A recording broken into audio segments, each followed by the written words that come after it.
What's good, man? Mile high salute. So, let me get this in here real quick. Since I been on YouTube, I've had multiple people ask me, what's the story of you and Lady SEV? And I've also had people ask me to do a small interview with her. We're gonna get Lady SEV in here. We're gonna chop it up. You know, my beautiful wife, my queen. We're gonna chop it up, support. And you know, one thing I could say about this is that they say, and this is a true statement. Big Robert, what's good with it, Rada? What's up, Mama Bear? What's good with everybody? They say this statement. I hear it from a lot of people. Every great man needs a strong queen behind him. And you know, you only come across people that you actually, you know, gel with in life. It's hard to find somebody that's going to ride with you, genuinely love you. And, you know, this woman has been there through thick and thin. I'm talking about the things that we endured in, you know what I'm saying, 3-4 years. It's something that somebody's endured for 20 plus years. It's a crazy aspect. So we're gonna chop it up with Lady SEV. I'm gonna get her in here real quick. You know, what's good with it? What up? Mama Bear's been right there through the whole things. You know what I'm saying? NFL playoffs. Definitely, I'm not really watching the playoffs because I just think it's the same old circus in the NFL. You know, so we're gonna see though. As long as Kansas City don't get another Super Bowl, I'm good. Happy Friday, Valley Girl, Mall High salute. Let's go. So yeah, we're gonna chop it up with Lady SEV a little bit. She gonna give you a little story time from her point of view, because Lady SEV, she was, you know, they say like this. My parole officer tried to say this. Lady SEV, you're not doing time. She did time. Lady SEV was doing time. You know what I'm saying? The whole time she was with me when I was on parole. She had to go to classes with me. She had to be on lockdown. She was on lockdown with me. It felt like she was on house arrest half of the time. You know, plus the emotional situation as a wife with the husband that's on parole. You know what I'm saying? They go through a lot of things, definitely. You know what I'm saying? My team's out. I'm going with Detroit. You know, definitely, man. The Broncos are out. I'm going for anybody that's, you know, not Kansas City, not Kansas City, and not the Cowboys. All right, Lady SEV, I think we got her. I think we have her. Let's see if we let me see if I could get her in here. Okay, Lady SEV, you there? Had to check. Let me put this one more time and copy it for her. Boom. That my boy, bro, a Chief fan. Oh man, I feel sorry for him. You know, big shout out to your bro, but man, I can't go with the Chiefs. I can't rock with the Chiefs. As a Bronco fan. Yeah, what's going on, bro? What's going on today? I don't know what's going on with this, bro. What up, Awesomeness Sports? We got some of the riders in here, man. I appreciate all the support. Daniel Berry, Mama Bear, Big Bear. What's cracking with it? Hey, what's up, Big Bear? Mall High salute. You know what it is. Let's get it. You there, Lady SEV? You there? Being married to an ex-gang member, she goes through it even harder. Lady SEV, hold on real quick. People don't go nowhere. We might have to do. Oh, there you go. There we go. I don't know. It was like loading like forever. So how you doing, Lady SEV? Hey, and I'm gonna be real with you guys. If you guys are a mod, anybody that comes in here disrespectful, man, can you guys block them? because we don't need no disrespect. It seems like anytime we do something real shit, you got trolls coming in here and they're always trying to be disrespectful. So if you're a mod, please just ban anybody coming in here disrespectful. We won't take any disrespect, especially to me and my family. You know what I'm saying? We're through with all that, man. But hey, what's up, Queen? How you doing today? I'm good. I know it's a long time coming. Uh-huh. Hey, it is what it is, man. You're a natural, you know. You're a natural on camera. Yeah, it's if you different guys when don't you're know, being interviewed. You know, it's different when I'm doing my own videos, but to be like front and center interviewed, it's a little weird. Hey, if you guys got a TikTok, hey, please go follow my wife on TikTok also. What's your TikTok name? Lady J. Lindsay Sneddles. Lady J. Lindsay Sneddles. Hey, Hey, what Mama up, Bear? Mahai Manis? Mahai to the chat, man. We got people coming through. Appreciate everybody coming through, showing their love. What up, Mr. Diddy? Mahai salute. Let's go, man. Big Robert, you know what it is. Mama Bear's in here. She sends her love. Hey, Mama Bear. Valley Girl. Hey, Robert, Mr. Diddy. I definitely Daniel Berry. Can I give out wrenches that I'm on the laptop right now? Or no? I think you can. Let's see if I could give a wrench. No, it says ban. Okay. Yeah, I don't know if I can. I don't know how to do that right now. I'm gonna give you a wrench definitely here soon, Rada. I'm gonna give a couple of the homies the wrenches, more wrenches out there. All right, so let's start. Let's start this little everybody, especially for the ladies out there. There's a couple ladies that are, familiar with the channels. They were like, you guys should do an interview together. You guys should do a collab together. You know, they want to hear, perspective from a wife that, was with somebody that was locked down, got out, parole, the struggles, all that. So let's get to it. Where are you from originally? Where are you born and raised? Where Lady Seb born and raised at? West Side Projects. So Yellow Brick. So you hear that, right? My wife's from the West Side. What part of the West Side? Osage Project. Ooh, she's over there, yellow and reds. She's over there, yellow and reds, the West Side. So the big question that everybody asks me, how long have we known each other? How long has the Cisneros family actually known each other? 30 years since we were kids. So we went to elementary, middle school, and high school together. Always kind of came in and out of each other's lives throughout the years. Lost contact. And then, what was it, 2024? I think it was after I got out of Job Corps. We, what's up, AZ? We got back in contact with each other. And there was a story, and it's a popular story amongst how we, we actually knew each other. So we used to go out here in Lakewood, especially Jefferson County and Denver public schools. They got this thing called the Learning Lab. And when we were going to that, the Learning Lab was like everybody in the class goes to the mountains. We do a week thing in the mountains. And Lady Sev, unfortunate circumstances, she couldn't go. So, Savage being who I am, I said, I'm gonna put Lady Sev in my pocket.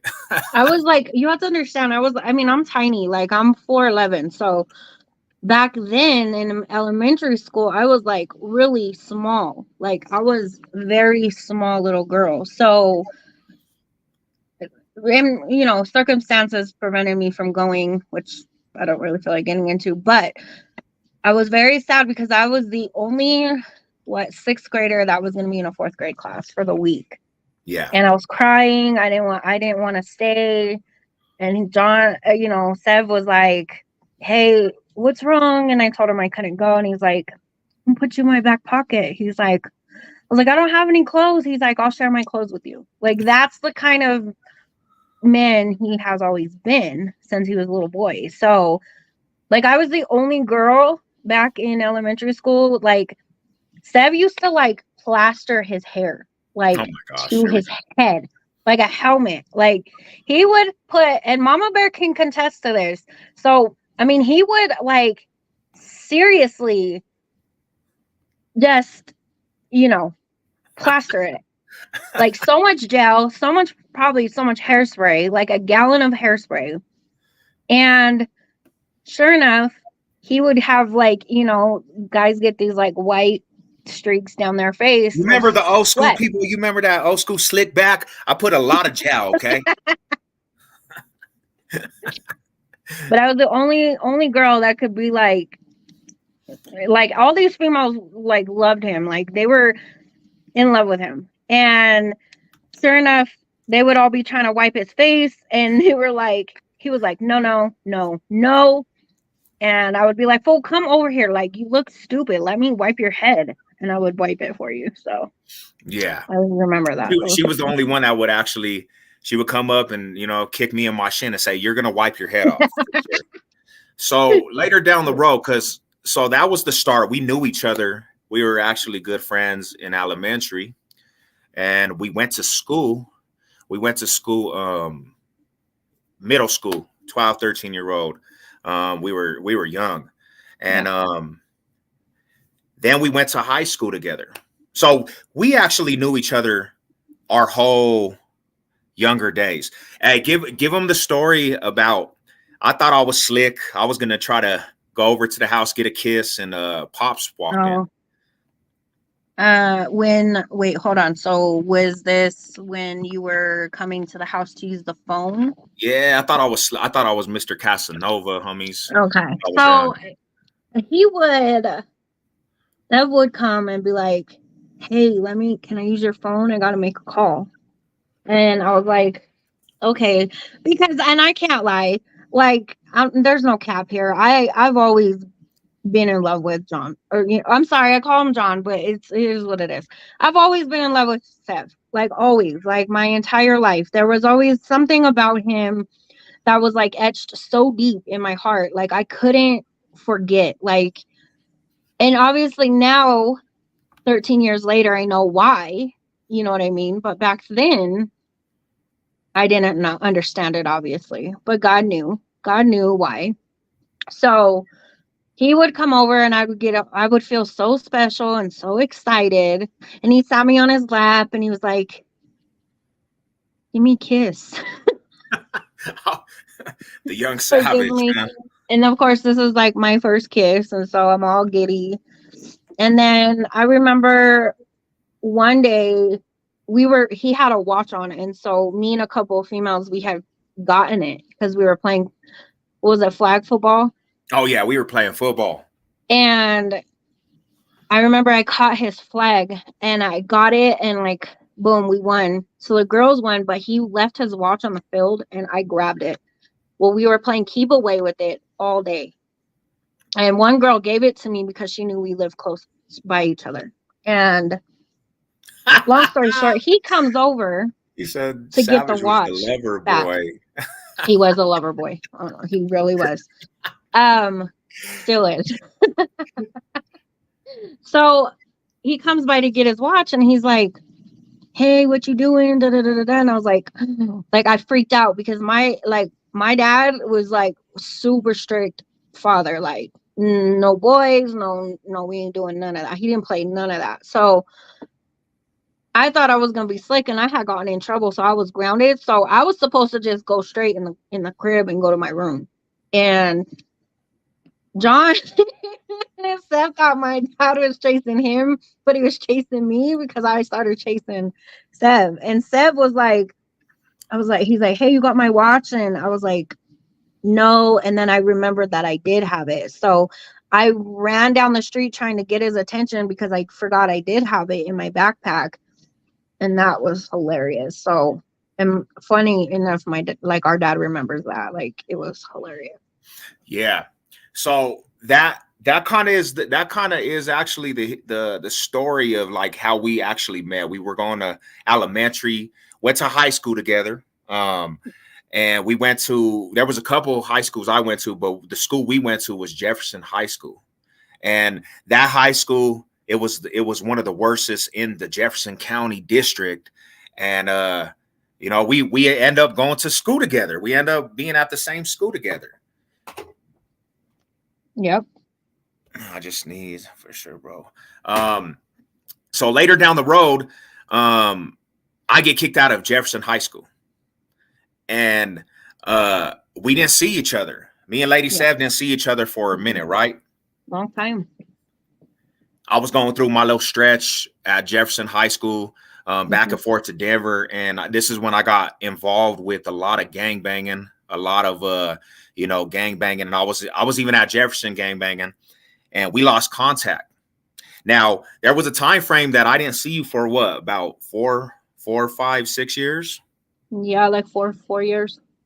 Because we And reconnected back in, I think, 07 or 08. 07, 08. No, actually, Because I that was was locked when you up. were in the way.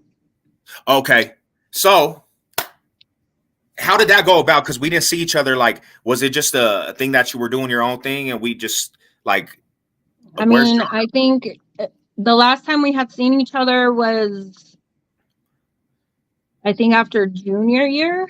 I was supposed to kick it with you, and then some stuff happened, and you had to go, and like we didn't really talk after that. And then we did talk a little bit, but then in 2004 you caught your case, and so I didn't know what had happened to you, where you had gone, and then I think I was made aware of that a year later, in 05. Yeah, because that was about the time that I did catch my case, and you got to understand, people. You go from seeing people, and then 5.2 seconds they're no longer there, and Yeah. that was kind of my situation. I was there, and I seen people on a regular, and then all of a sudden I catch my case, and I'm no longer there, and everybody's like, "Where's this fool John at?" That's what they And call me. to be honest, I was in another relationship during that time too. So, and I was focused in on that and what was going on in my life with that situation, and like the cases that fool was catching and all kinds of dumb stuff. So, we did kind of veer off and went our separate ways. You know what I mean? And then that relationship had ended. So Why does Zeb's face get all red? Hey man, it's a long story. So every time I think about this, it's like a Cinderella. It's like one of them stories, and I just think I get to laugh and like, dang, it's been a long. There was a long situation there, man. So that's why I turned red. You know what I'm we'll be saying? married 13 years, September 19th. 13 years, bro. Yeah. 13 years. So I have a question. When you heard that I was in the penitentiary, like, how did that like, how were you affected by that? Because I know Honestly, we were always close, it made me sad because I like for me, like, so like I back in the day I used to know you gangbanged, you know what I mean? Like I knew that, but I didn't know how deep into it you really were, because a lot of people back in high school, and you can attest to this, like a lot of people, it was a facade for them, you know what I mean? It was a part of, just to be a part of something for that moment. Like I knew it was different for you, obviously, but I just didn't know how deep into things you were. So when I heard you went to the pen, I was like, nah, like in disbelief, like, and it hurt my heart so much. I was like in disbelief, like, there's no way. Like, you're such a good, kind-hearted person, like with a big heart, like you do anything for anyone. So it was just kind of like a blow to the heart. Like, what the freak? So that takes place, people. I'm in the halfway house, and I went to the halfway house for maybe 2 weeks, 3 weeks. I hadn't seen nobody for years, man. I hadn't seen nobody. I was in the penitentiary. I already did 4 And years. we are going to clear this whole story Okay, up. let's clear it right up, because I always say, sometimes I say extras, but it was her dude. Whatever. He was not my dude. It was not her dude. She's gonna make that clear to people. It You was heard not it her from the dude. horse's mouth. Not my dude. We were not in a relationship at all. Never. So I get out and I go on a day pass. And this was like maybe a week and a half into me being at the halfway house. I'm at Phoenix Center over there in Commerce City. I get to the 16th Street Mall. Yeah, it was 07, 08, about that time right one there. of those times. Yeah. And I used to have to catch the bus from Commerce City all the way to Denver, and I was going to do a job search. I'm going back to the halfway house, and I look to the left, and I see, at the time, I would say, it's the homegirl Jan Jan. She's with some dude, right? I said, Jan. Because I was super happy and surprised to see, you know, one of my bestest friends, and let's just be honest, that I knew all my life. And she looked at me and she realized who it was, and she ran up on me and she hugged me and she was like, "Where you been, John?" I said, "Where you been? I've been locked up." You know what I'm saying? So, and then the dude that she was with, he was mad, bro. This fool came up like, he was super mad because he was trying to be with me, and I made it very clear to him we would never be in a relationship. I was not interested in him like that. We was just kicking it, and it wasn't a thing of like anything else. So yeah. So I got her number, and me being her bestest friend, I hit her up and I said, "Hey, I'm gonna take you from that dude. Who's that guy? I'm gonna take you." And she started laughing. But in reality, she was already having a bad situation with him. You know what I'm saying? And I already could see it. I could actually see it in her eyes and stuff. And I was like, yeah. So I said, "I'm gonna take you from that dude." And you know what's crazy is he found out, bro. And they started. Well, I don't know if he found out, but they started not giving you the messages that. So he found out that we were talking, and then because I was staying with him, it was I was in a very bad situation during that time. I was honestly couch to couch, sleeping on people's couches. Like, it was bad. I went through a really rough situation. I was previously married before that, so and my ex had went to prison. It was a whole mess. And one of these days I'll get into the whole testimony about it, but long story short, it was a very bad situation. Left me in a really, really messed up predicament. So during that time we were talking, we had plans to meet up. And he's like, "I'm going to call you and tell you where and when." And I was like, "All right, cool." I never got the message. Never got the message. And then I hear, I'm like, he just stood me up. Or something bad happened. I'm thinking she stood me up, so we're both thinking we stood each other up, you know? And so I'm like, all right, cool. And, in the past, I was like, we were supposed to kick it. And that was the last time we had spoken when we were young, like teenagers. And then you had to go.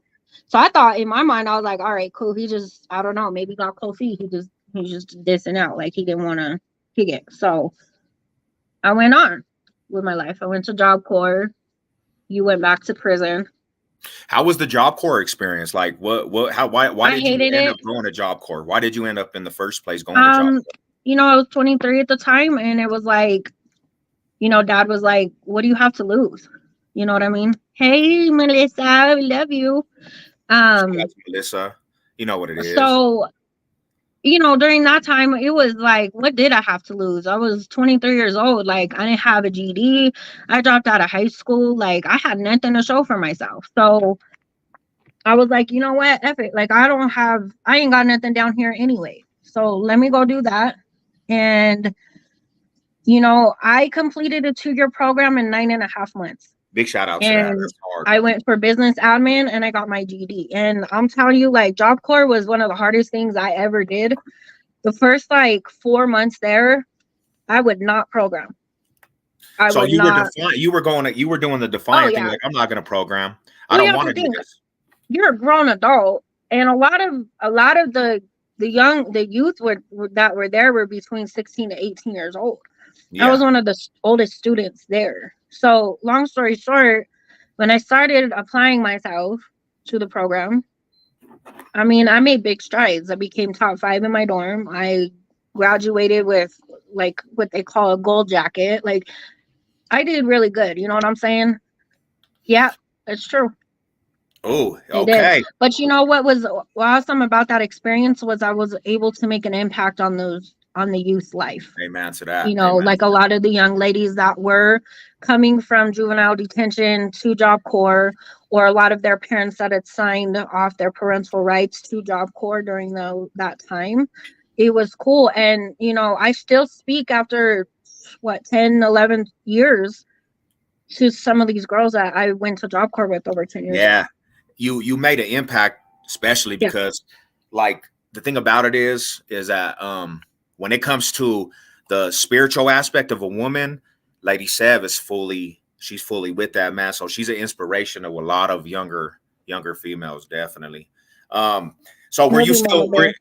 were you still like talking to oh boy when you were at the job court? To be real with you, I just told him like, I don't want to come up here with no like. I need to be clear minded. You know what I'm saying? And I can't have nothing from Denver stopping me from like trying to achieve what I'm trying to achieve. And so like we were still cool and stuff. Like we would talk here and there, but it wasn't a big thing of like every day, like I was calling or anything like that. Like I didn't talk to nobody. Like I focused in on myself. And when I got out, this was like you could stay with me for a little bit and then, you know, until you can get on your feet. And I was like, all right, that's cool. That situation was like detrimentally bad. So long story short, I ended up putting hands on him. I beat him up. Like he thought he was gonna beat me up. You beat up your dude? What's going on, It was bro? not my dude. I mean, beat up oh boy that works at the mechanic shop? Yes, I did. I beat him up. But because he tried to hold a knife to my neck, and I told him, I said, yeah.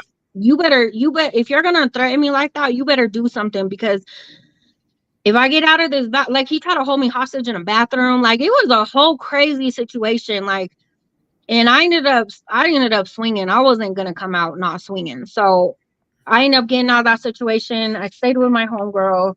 I was in college during the time, and I was like, I got to this point where I told God, I was like, I am so tired of like picking lame losers, like who are not worth nothing, like, and when you're ready to bring me my forever, you'll bring him to me. Until then, I'm just focusing in on you, on school, and myself. And that was it. And that's what I did for a whole year straight.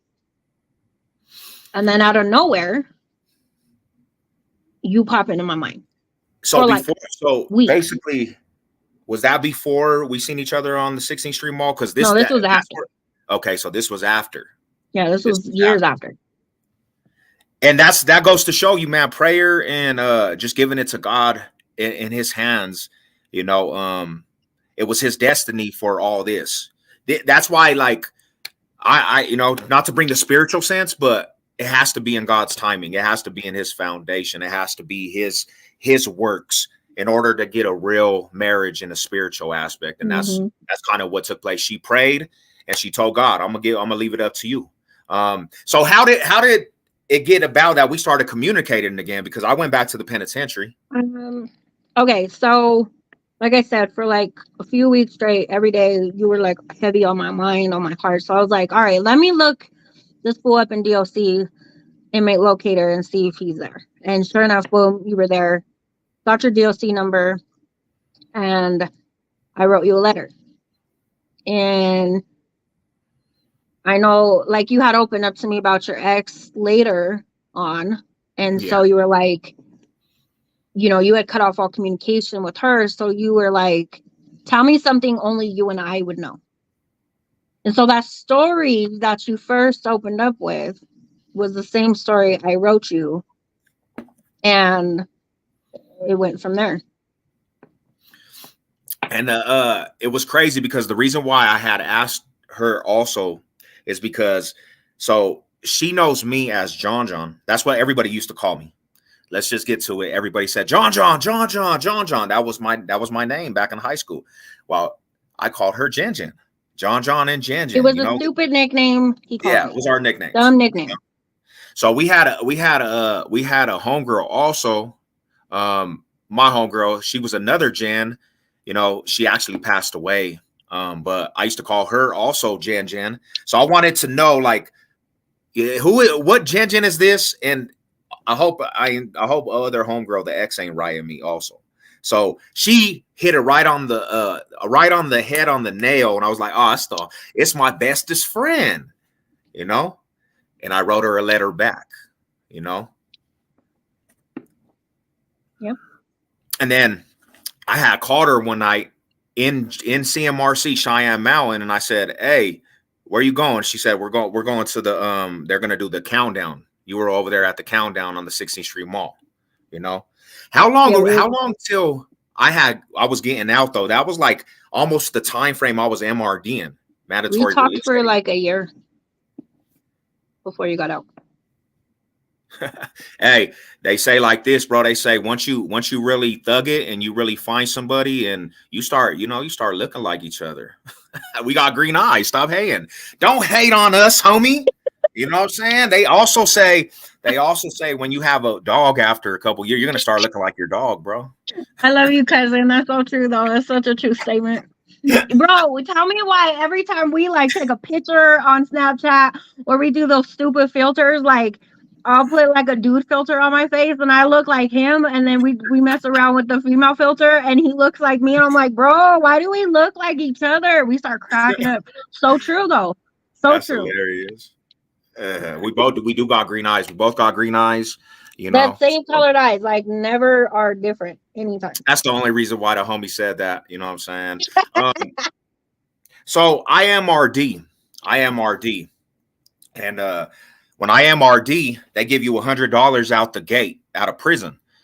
And I didn't have nobody's number, but I was talking to her because you got to understand when it was around that time in prison too, I went to the hole for a big old fight. I was in the hole for a big old rumble on the yard. And I was moving around. And I went to CMRC, Cheyenne Mountain, the program, and then I went back to Bent County. Well, when I went back to Bent County, there was still tension on the yard with these fools.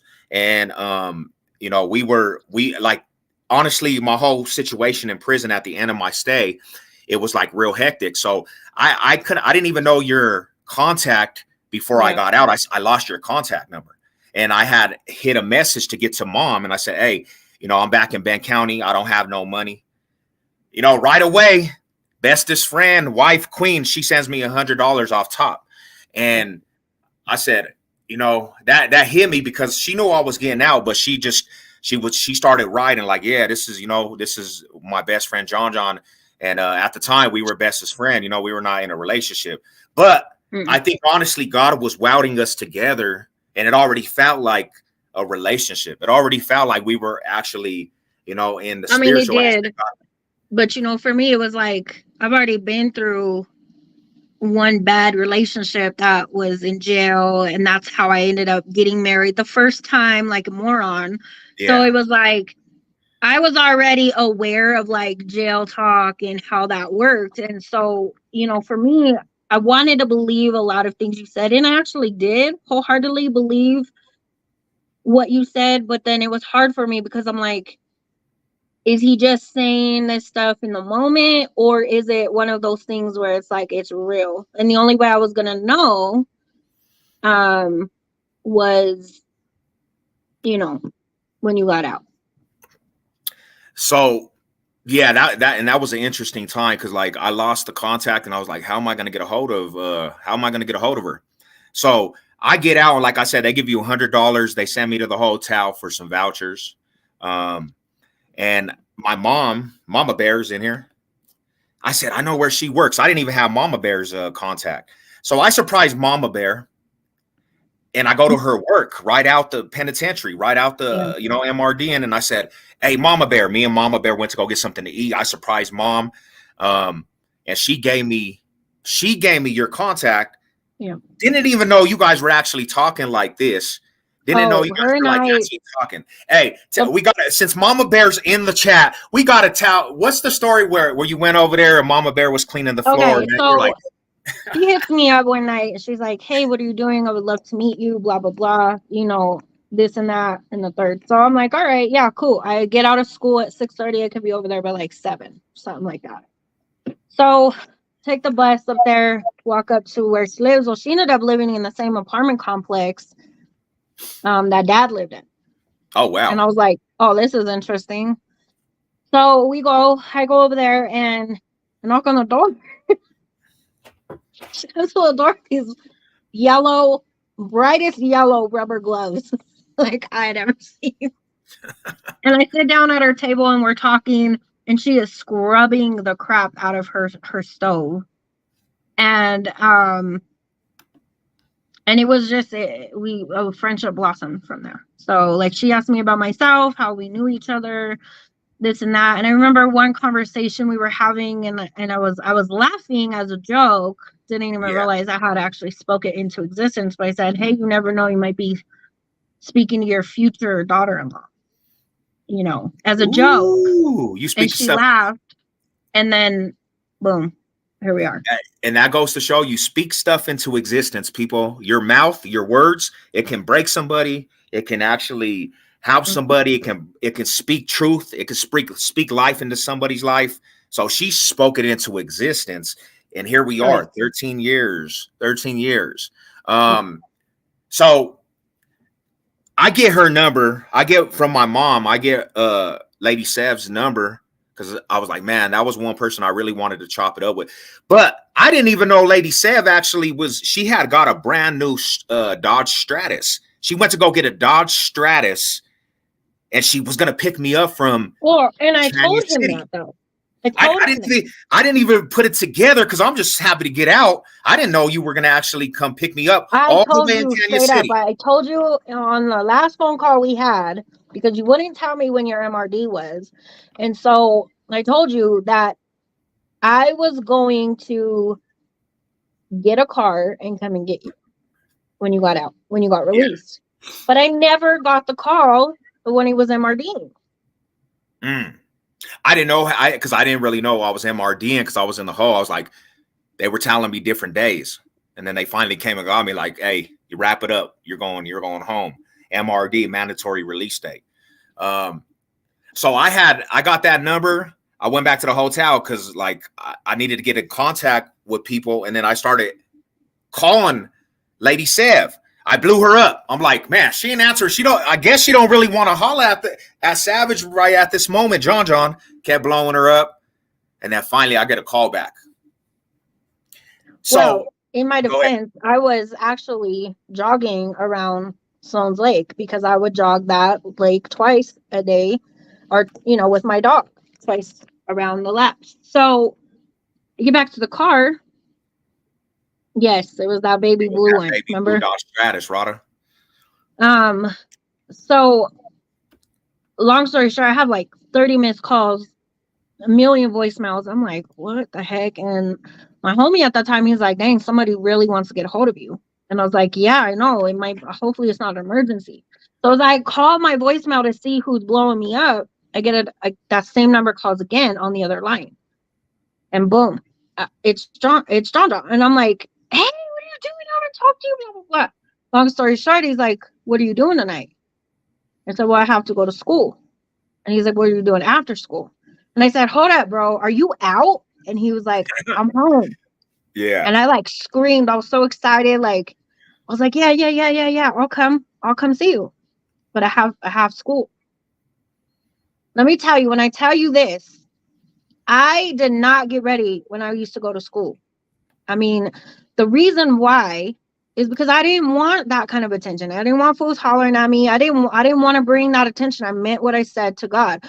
I was ready. When he was ready to bring me my forever, he would bring him to me. So I wasn't interested in anybody. I was focused in on God and myself and just doing what I was supposed to do. But that night I went home, I took my shower and I started getting ready. I did the whole makeup. My hair was down, curled, the whole nine.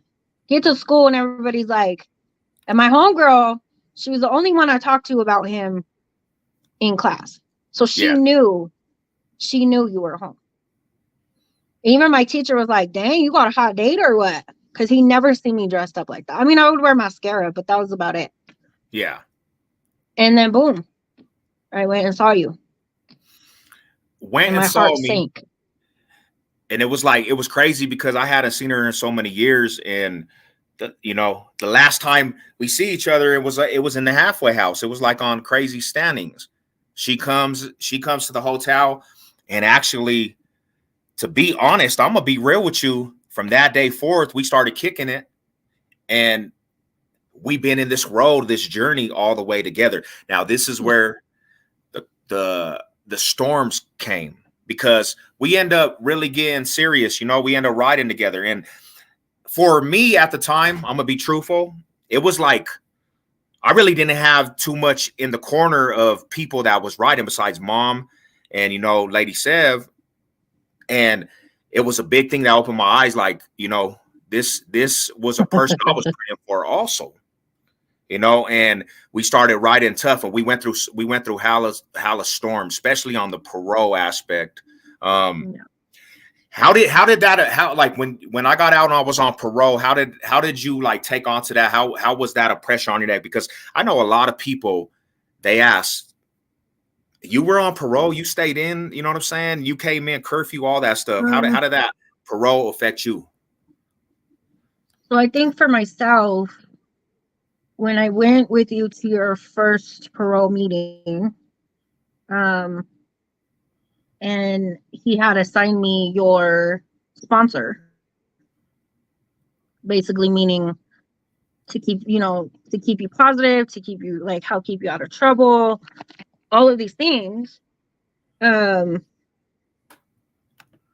I was like, okay, I took that like very serious, you know, because I know the statistics of people who get out and then things get so hard that they don't have that support system. They don't have that because you have to understand. I was also going to.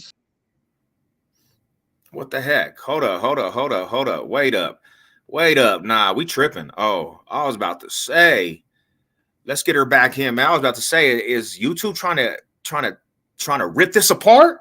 You can't stop it, YouTube. I'm sorry to tell you. I No, think it's you're. the devil. Oh He no, you're wants to good. stop it. Um, good. Check. Yeah, check. We Okay. good. Yeah, So long definitely. story short, I was going to school for criminal justice. Yeah, same house, different rooms. Yeah, it was too hard. Like, we were gonna try to do this, but you know, it works better this way. You know. Um, So for myself, when he said that, I knew, what's up, George, that I wanted to take this like this serious. You know what I'm saying? So what that meant for me was like, so that he knew that he wasn't by himself.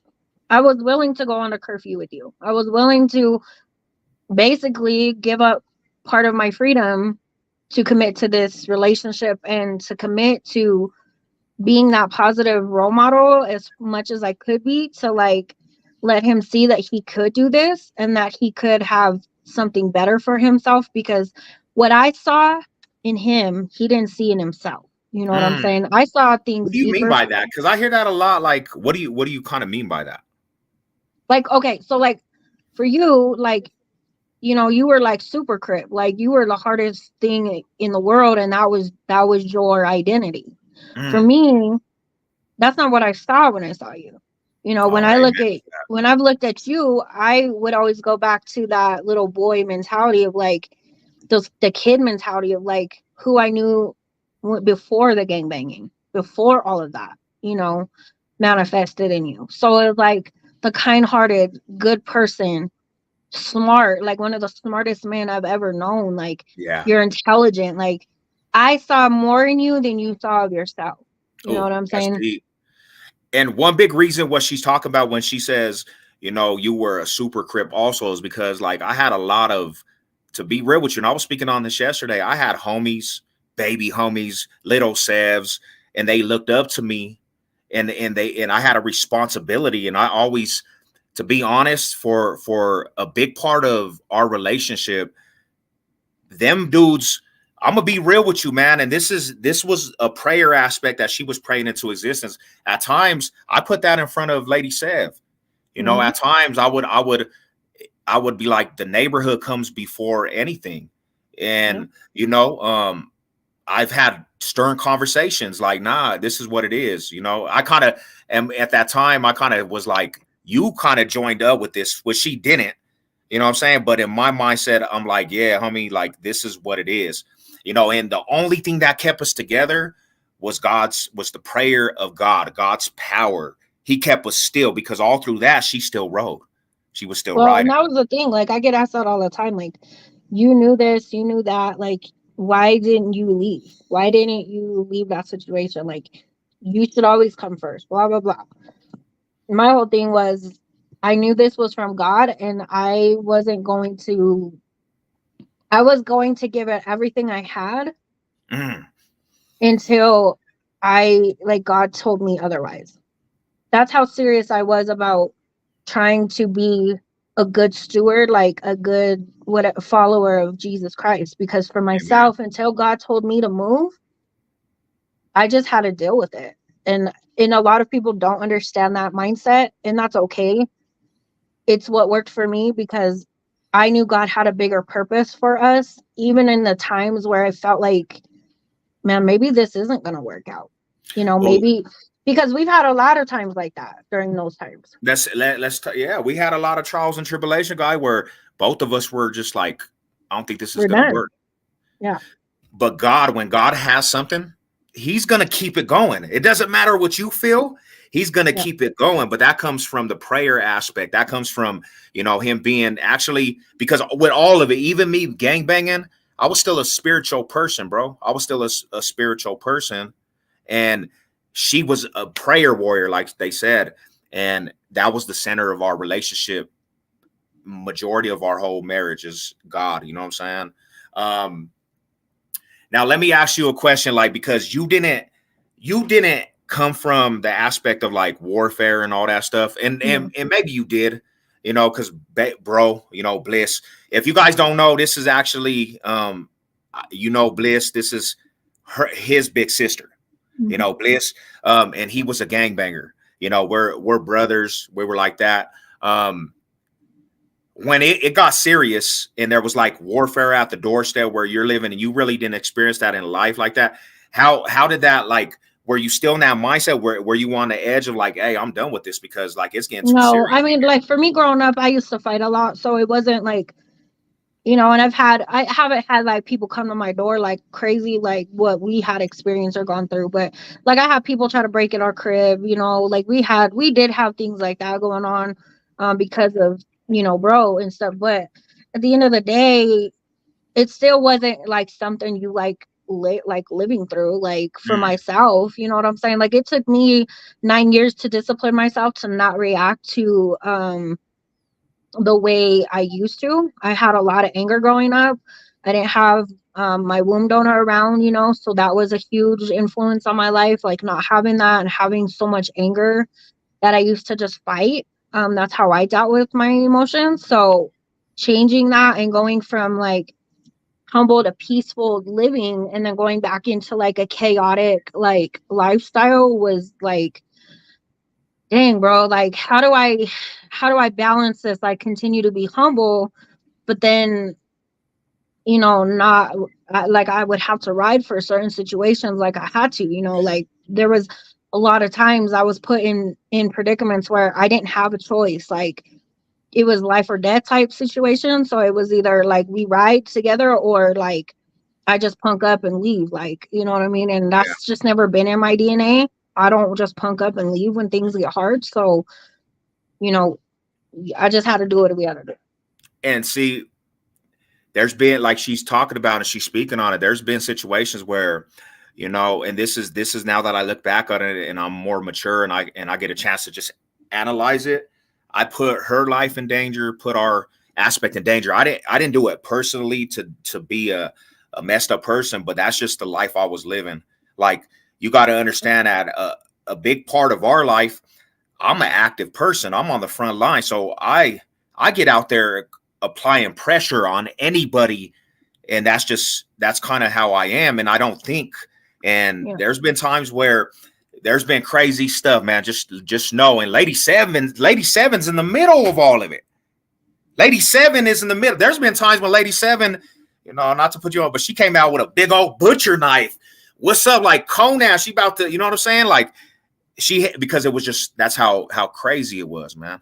Um, Now let me ask you a question. Even all through that, did you see God working in our situation, like our relationship? Did you see like your prayers being answered? I will say it like this. During those times, I really saw what it looked like to be in the middle of good and evil war, That's deep. because I saw the devil pulling you one way, but I also saw God pulling you another. And so it was half in and half out with you. And with me, I was trying to be all in. But then there was a part of me where I still had one foot in the world and one foot, in with God. And so I literally could see that spiritual battle between the two. And it was one of the most like realistic things I've ever experienced, Mm. like being together. So it never scared me. I think the things that would scare me is just like when, when a lot of the situations that we did face, which I don't want to get into too much detail about all that, but Yeah. you know what I'm talking about. Like it was scary. There Like was I won't lie.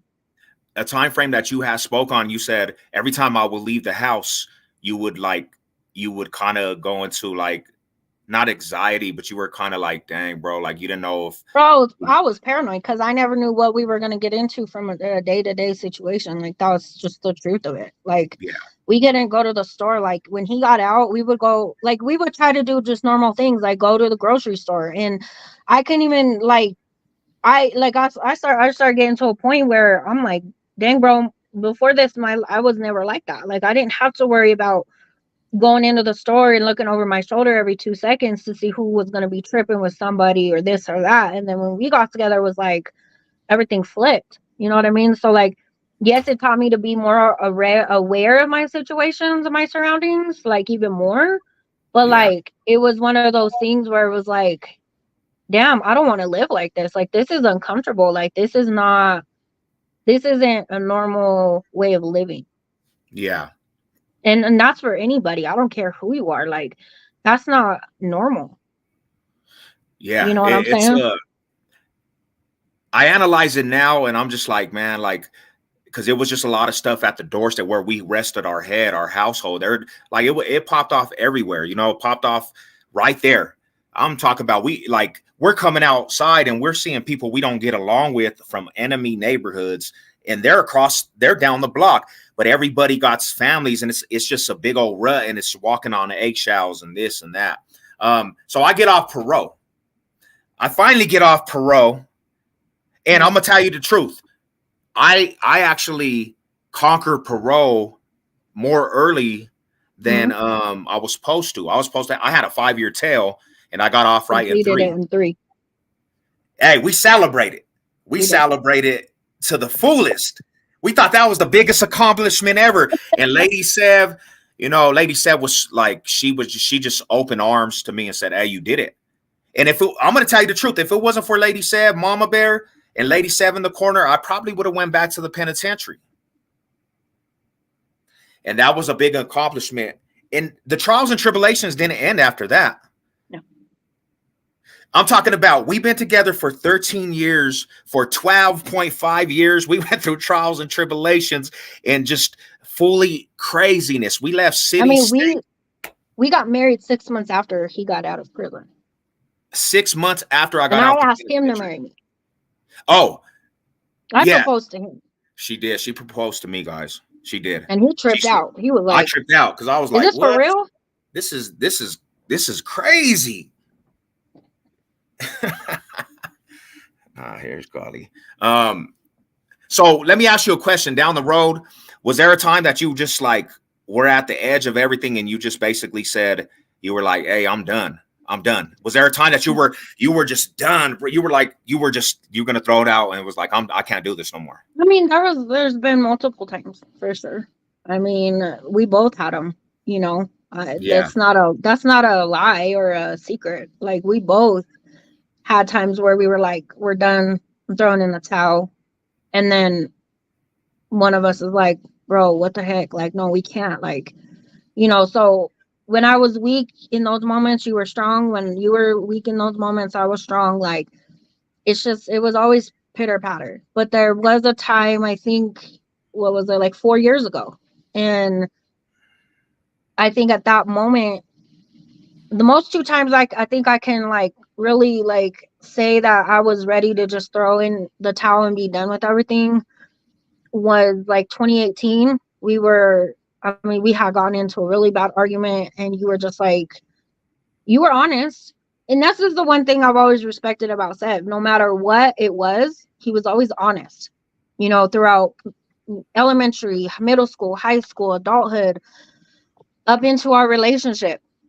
He's always been very honest and open about things. He was never the type of guy to like BS and bullcrap around. You were always very honest about how you felt and what it was, and what it like. How do you not respect that? You know what I'm saying? So Yeah. I couldn't not respect that. Yeah. Like, and after a while, I started seeing what it really was. You know what I Mm, mean? No, now did I like coming last in your life, according, to gangs and all that? No, I didn't. I hated that.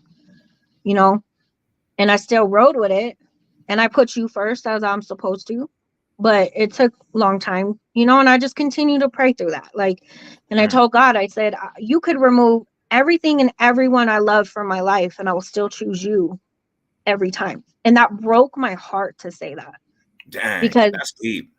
at the end of the day, I was telling God I would give up you and everybody, but you are like the one thing I've loved like forever. You know what I'm Oh, saying? that's Like, deep. and I still love you like you're the most important person in my life who I love the most, but I will still choose God over you any day. Hey, man, to that. Nah, for You know what real. I'm saying? God comes So, first. and then God like worked it out, and then we were okay. And then we would go through stuff, and then, and I remember even a time where we went homeless, and all we could do was laugh at the situation. Like, we We went. laughed.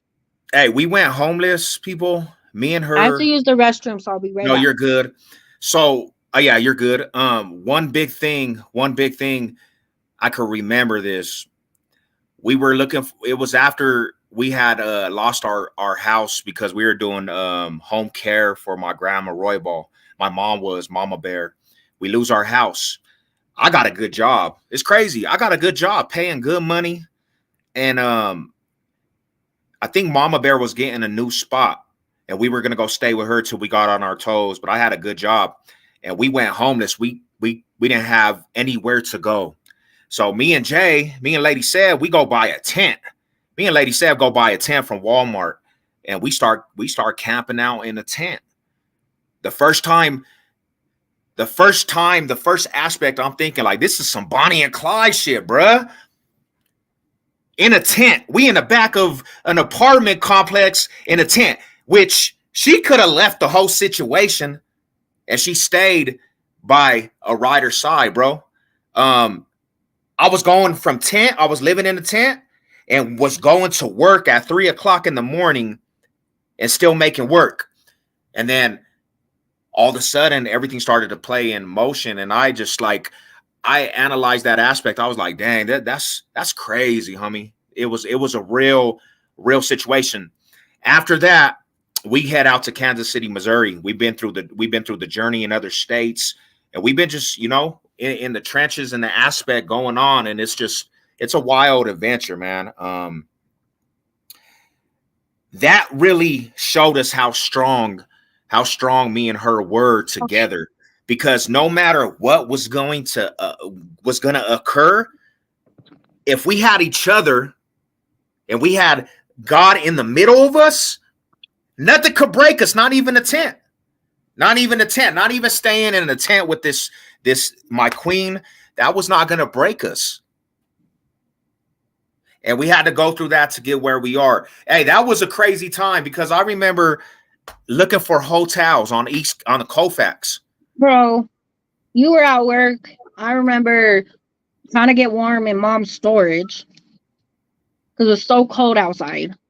Nothing Mm. was open until like I got kicked out of McDonald's. They thought I was some like homeless person, and I'm like, bro, I'm just trying to get warmed up. Like, I'm trying to get me some coffee, and they like done kicked me out. They're like, you gotta go, and I'm like, it's like 5 a.m. I'm like, shoot, where am I gonna go? Like, like we were waiting on our like your paycheck to hit. Like we were waiting on all that stuff, and I I'm had a like, good job too. I had a good job, man. I had a good job at this time, and we still have this. That's how Colorado is. You can have a good job, bro. You might go through some stuff still, though. I remember just like all day walking, bro, like taking the buses over here, taking the bus over there, like mobbing all day trying to find us a place. I'm like, bro, he's gonna be so tired. Like we're so tired. Both of us are just exhausted at this point. Like, and then boom, like you get off and we finally find something together because I couldn't get nothing all day. And then we get kicked out like 2 days later. Over the dumbest thing, they said that we had people. They said we have people all in throughout the And hotel. Mama Like Bear knows, she remembers, because they tried to come knock on the door saying we couldn't have guests there, and it was only like 6 o'clock, and I mean it was like, I'm like, bro, are we at a hotel or are we at a freaking like, facility where we, like, what the freak? We paid you money, like you can't tell us what to do that in this was the room. coldest part. We paid them up front for like a We paid week him for or 2 weeks. and then oh boy, this lady, she was running it. You could tell it was one of them slum hotels. Oh, it And was bad. they tried to tell us that we couldn't stay over there. We had put in money, so we kind of get to tripping with the hotel.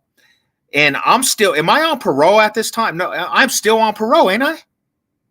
Or no, this was after I was off. No, this was after her. No, you were off parole. Okay, I was off parole. But we started tripping with the front desk, and it almost got out of control. So then we have to go homeless because Mama Bear, she's about to get a new spot, but it's off in the distance. And me and Lady said, we're like, what the hell are we gonna do? We bought a tent. And it was like it was a crazy situation, bro. Like I was like, man. But then again, God shows up. I remember that night thinking to myself, because I told him, I was like, bro, let's just go sleep in the McDonald's. And he's like, no, it's too much light in there. We're not gonna sleep.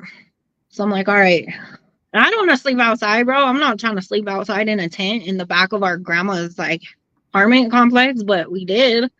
But I remember it was freezing, and we had these like very thin blankets, bro. They were thin. There was no thickness to them at all. They were like those cheap fleece blankets that you guys buy at Walmart for like $5. Because mind you, we're also on a budget, so like we haven't really gotten a big paycheck yet. We only have like $40 to our name, bro. Like we got dinner, we bought a tent, and we bought 2 fleece blankets, the thinnest blankets ever in life. And I remember we had our big jackets on, and I covered him up because I'm like, he needs to sleep. He has to go to work tomorrow. And I remember just looking up at the sky, just telling God, I know you're going to get us through this. And then boom, he did. He got us through that, right? And then we got our own condo. We actually, God came through. We went to live with Mom. We went to go live with Mom. Yeah. For like a month and a half. And then Thanksgiving night, they call us. And they were like, you ready to go home? Yeah, because what? Are you serious? It was crazy because we were looking for an apartment. We have the money and everything, but my background would always be the reason why we couldn't get apartments. Yeah. We would go in, put application fees in, and they would say you're denied because your background. So we were giving up hope. And we just was like, man, we don't know what we're going to do. We go to a condo, a private owner, and he had a heart. Nate and Pam. He had a heart. And he calls her. He said, I don't care what you did. I don't care what your background was. I don't care. He said, I don't care about any of that. All I care about is if you can pay the rent and take care of the place. He goes, that's it. And we put the app in. And it was so crazy because God gave me a vision like this was our home. Like I knew it. Like I had a vision of like us having this big couch. We had a nice patio. And I remember I told you in the vision, Mom was laying on that couch. It was like a midsummer day and she was sleeping. She was taking a nap. And that really played out in real life for us. What's up, J-Dub? Big J-Dub. What's up, Spike? What's cracking with it? TC, what's up with it? Rada, the homie X, what's good with y'all, man? Thank you for tapping in. So that everything's going good. Everything's going good at that point. We got our stuff. We're feeling like everything's going to be We're even talking about buying the condominium. We're talking about buying the condo. And like I said, we would go up and then stuff would hit. I started tripping with the neighbors across the way. It turned into, even at the condo, I started tripping with the neighbors and it turned into almost an atmosphere of war again. I started getting deep back in the streets, going back to the hood. I should have just stayed away from the neighborhood. But like at that time, I was still fully enticed and embedded with the hood. I put that before the family once again. I put it to all the way to extreme where I almost actually went back to the penitentiary for certain situations, and we had to actually go and leave city and state.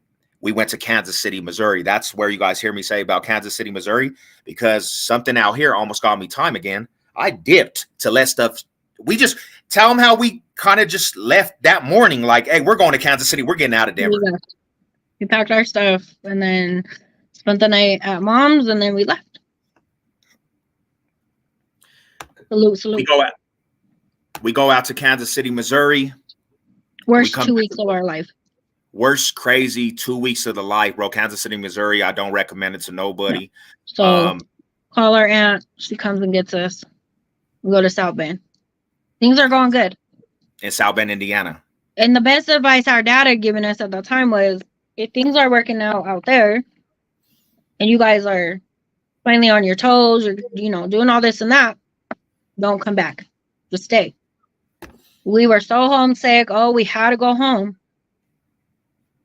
And we came back, and it was just struggle after struggle after struggle, which then makes him like, bump this, I'm going to go back to gangbanging. And I'll tell you, like, being in South Bend was like the most peaceful time in our life, in our relationship. Like, we were just focused in on us and like trying to build something for ourselves. Yeah. When we come back to Colorado, we lose everything. We lose everything. We come back and we're back in a rut, and I'm back to gangbanging and all this. And it started getting like just repetitive and bad, everything. And it got to a point where I was pushed in the corner because it was life or death in the streets, to be honest, life or death. And like, I've been gangbanging since I was 12 years old, man, and prayer always was the main thing that kept me going back to the meat house, the church. And we entered into Red Rocks community, Red Rocks church, and we decided, let's go back to the church. And I'm gonna be real with you, I was going to church still gangbanging. I would go to church and then go to the hood meeting right after church. You know what I'm saying? And then situation, she was always warning me, like, it's gonna catch up. It's gonna catch up. And there was a situation, and I talked about this before, where we're not gonna get into details. We're not, but there was a situation. No, I'm just gonna say, I had to go get a surgery on my nose, and Lady SEV was like, "You're going to get this surgery." I said, "No, I'm not going to go get this surgery." She's like, "You've been weighing on this." So I ended up going to get it, and I got hella sick. Sick. During that time, he straight told me, like, I'm gonna go back to the pen. I'm gonna go back. So I don't know what you're gonna do. I told her straight up, I said, I'm gonna go back to prison. Like, I don't care what you're gonna do. You know what, bro? I said, I'm so done with this. This was when I was ready to throw in the towel. I said, I'm done. I don't care what you do. I said, I warned you long before. When I stop caring and I don't care, I don't tell you anything anymore, that's when you need to be worried, because that means I'm done. And it got to a point where I didn't tell him anything. When he would say, "Hey, I gotta go here. Okay, bye. See you later. Don't get killed." Those were my words when he would leave the house. It wasn't even a thing of like, we love each other. We loved each other, but we were both being prideful in that moment of like, I'm not gonna say. That's not. And when I think about that, that's not normal. You saying like, that's not normal, but that's the life we were living. You were like, I love you. Don't get killed. Who tells who? We're so gone at this moment because I'm so attached with gangs. Like, I got little homies. I'm trying to build an empire. I got little baby homies. I got responsibilities. And it got to the point, I told him, like, you're not bringing that to this house. Like, you're not bringing anybody to the crib. Nobody. I don't care who it is. I don't care if they come. Ain't nobody fitting to knock on our door, because I had been through that for so long. I was done with all that. Like I Yeah. was to the point I finally put my foot down in the sense of like saying no more. Like I'm done. Like I set boundaries and I made sure to uphold those boundaries. Yeah. And I had to do that because it was affecting my mental at that point. Like Mm. it was starting to get And to the speak point on where that. Like, how did you I feel? was breaking down. I've been through so Oh, much stuff and so many, like so much things. It started taking a toll on my health. It started taking a toll on my mental. Like my mental was in a bad place. And the only thing that kept getting me through was mom and like God. And that was it. Like those were my only two outlets I had. Like being on the prayer team, I felt like sometimes it was a facade because I was going through so much personal stuff. Like people didn't even know. Like people didn't know what I was going. Like you didn't even know what I was going through because we yeah. weren't even talking. I Yeah. wasn't talking to you about it. Like I wasn't coming to you and saying, "Hey, this is like what's up with me right now." Like you had no idea. So I got to this point where I'm walking in the park next to our house one day, and this is after you told me this. And I told God I was mad. I was like, "I'm done. I'm done. I'm filing for divorce. I'm done. Like I'm not doing this anymore." And I said if you don't show me something now, I'm done. Verbatim, you guys. I'm not even playing. Like Audible That was, gives me "Hey, cold chills, bro. Like what I you heard wait." And it stopped me dead in my tracks. And mind you, I'm a crying mess. I'm a cosa. Like I'm just a wreck at this point. And it stopped me dead in my tracks, stopped crying. And I looked around, nobody was in the park with me. I wasn't did you even think you were walking going my psycho? dog.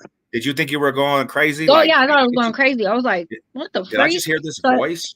so I like turn around and I'm like, what the heck? So I keep walking. I said, God, if that was you, say it again. And I heard wait. Just the And I word was wait, like mad. nothing else. Just It wait. nothing else. You That was just heard it. wait. Just wait. Just wait. That's all I heard. And I was pissed. This is not what I wanted to hear. Like I wanted God to give me that confirmation that it was okay to do this. Like it was okay to, because I didn't want to deal with this anymore. I was done. I was like after 12 like 10 years, I was like I can't do this anymore. Like I love you, but I love me enough to not watch you wreck yourself anymore. Yeah. You know what I'm saying? Like if that's what you want, I'm gonna give you back to the streets, because at the end of the day, I can't continue fighting for somebody who don't want to fight for themselves. And I hear And this. Oh, go ahead. My bad. go ahead.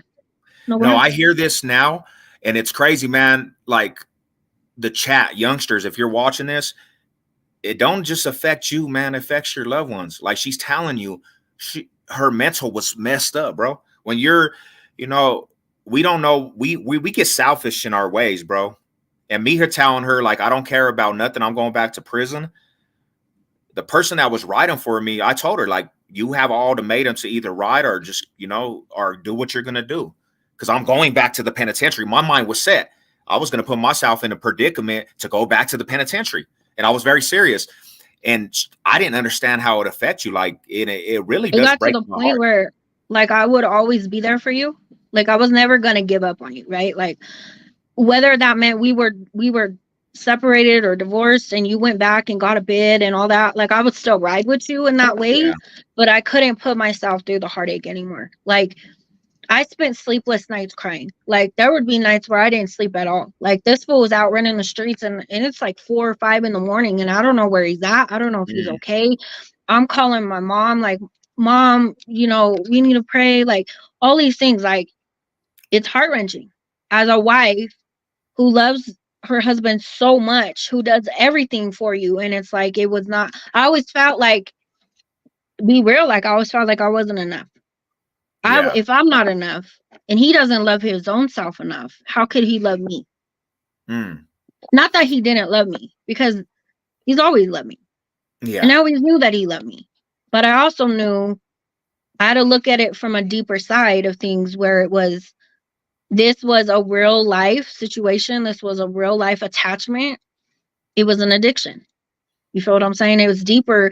It was deep. It was so deep on a level that it's not just an addiction, but it's a connection. Like this is I had to understand. It was Yeah. hard to detach from something that you've done for so long.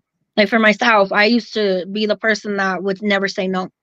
I was a Mm, yes. I was a people pleaser because growing up, You know, and I'm not going to get into specifics, but long story short, I was always a people pleaser growing up. You know, I didn't tell nobody no. Even when I didn't want to do it and I couldn't do it, I would still say yes. You know what Yeah. I'm saying? So for me, you know, you gave me that backbone and strength to teach me, like, I don't have to do that. But with you, it was just so different. Like, Yeah. I couldn't say no because, and then I would have this fear of like, well, if I'm not in his life, maybe he will get killed and I don't want to, and not that I could save you, you know what I'm saying? But it made me feel safer to know that I was there, Yeah. that you had somebody. Like, and I signed up for this in the sense of I was your wife. I said yes. I made a vow. I made a commitment, and I wasn't gonna Mm, give up on it. But it that's got to the deep. point like, how much more do I love myself to say no more? And so I got That's to that deep. point, and then God said, wait. And I'm like, mad. I'm pissed. I'm like, this is not what I want to hear. I don't want to hear wait. I want to say yes. I want to hear a confirmation of yes, this is okay. But God had different plans. And then you went and got that surgery. And I was so mad at you. Like, we were still fighting the night before. Yeah, we were. We hadn't been talking for over a month, you And guys. the Like, surgery I'm talking that she's talking about, I got my nose broke when I was younger. Some fool socked me in my nose, and I had this deviated septum, and I had to go get it surgically shaved out of my nose so I could just breathe because my nose was flat. And they broke it back into place, boom. And years and years and years, I just basically this was just like had this. months. Like, this was like probably month to 2 months. We weren't like even talking like that. Like, Yeah. it was on a need to know basis. Hey, we need to go get this from the store. Or hey, I have an appointment here. Can you take me? Or Mm, whatever the case was. It was literally like that. Like, that's how our relationship was. It sucked. And yeah. so, and continuously, God, please just show him, open his eyes, Father God. Like, God, please, Lord, please, begging God, like, please. So I hear, wait. So the night before, he's like, Tommy, no, I'm not going to go. And I said, bro, you've been waiting for 4 years to get this. Like, we finally have a date. You're going to go. You have to go. Like, this is the dumbest thing if you don't go. I said, and then you can go do whatever you're going to do. Like, I don't even care. Just go get this done. Ooh, Hey, Lord, did I not?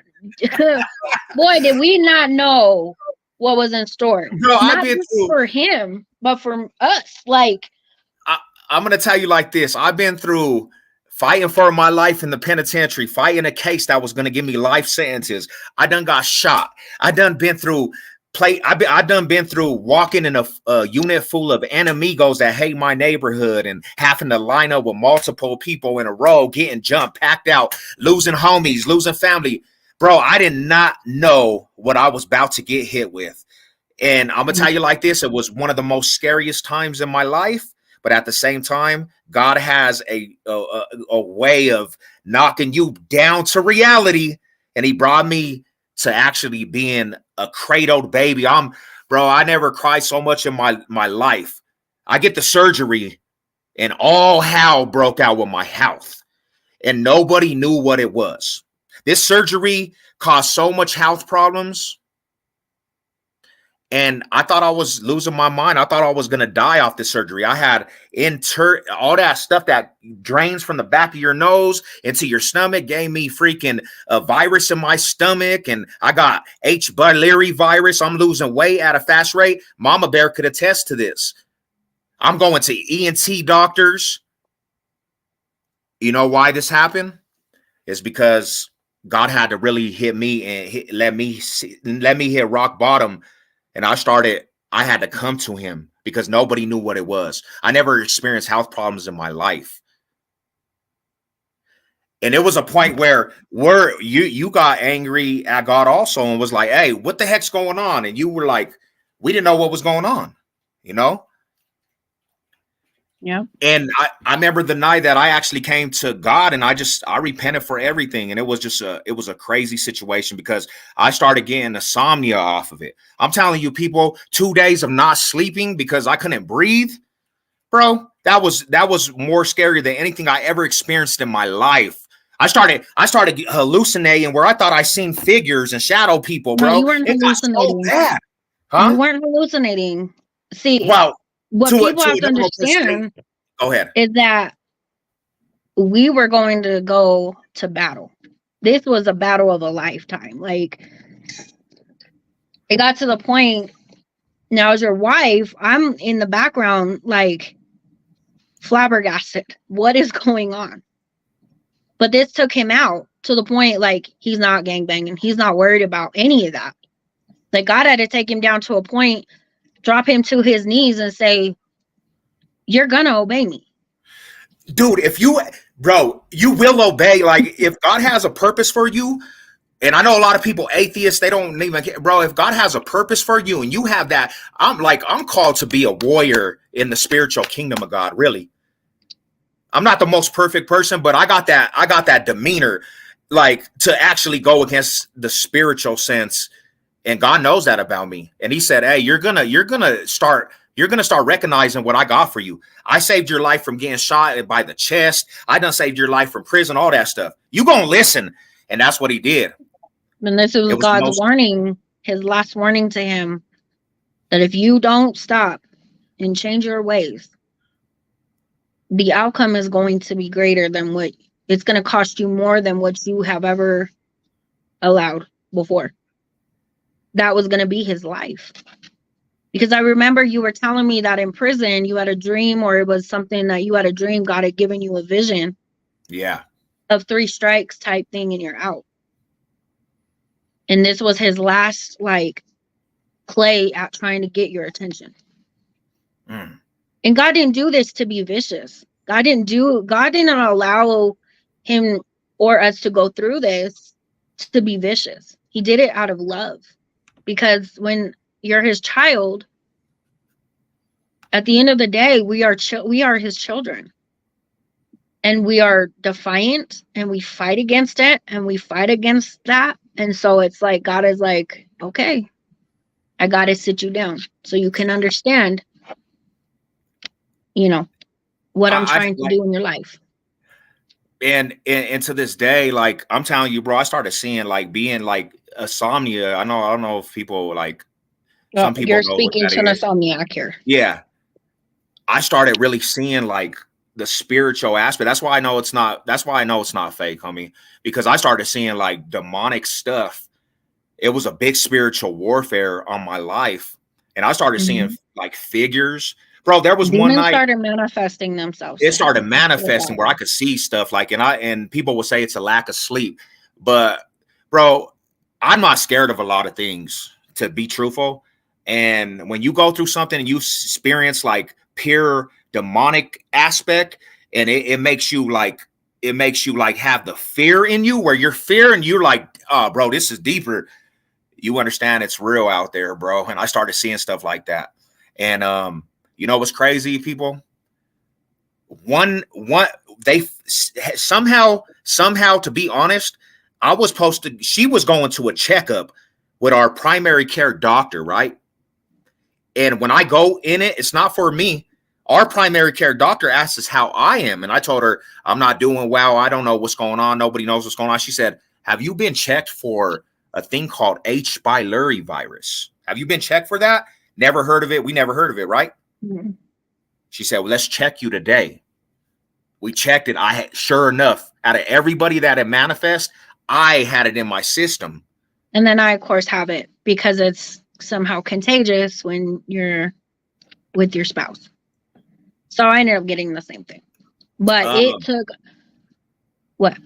We'll answer some questions. I definitely want to answer this question. We're almost done with the interview, and then we'll have like a questionnaire. But yeah, I'm gonna answer this for sure. Out of nowhere, why would this doctor that don't know what's going on really? Why would she ask me, have you ever been checked for H. pylori? Because God uses people in that form. It wasn't even my appointment, people. Nope. And then we get it, and sure enough, I got it in my system. And they try to give me some antibiotics for it. Me and her both. We're allergic. See, all this stuff, the spiritual aspect does not want me to get better whatsoever, because they know what kind of person I am. They know what warrior I have in me. And if I'm a warrior, put it like this. Go ahead. This wasn't just a battle that he had to go through. This was also a teaching, learning lesson for me. Ooh, that's deep. Let me get some water real quick. My mouth is hot. No worries. Go ahead. So long story short, he gets sick. We go through that.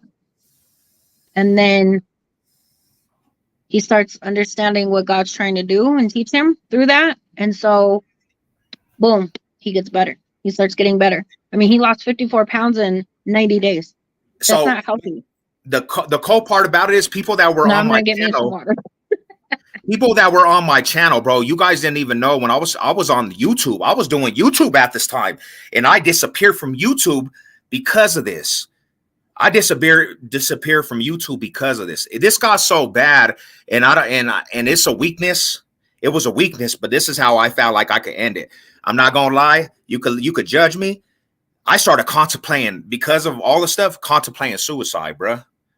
I started contemplating really honestly. I left a letter.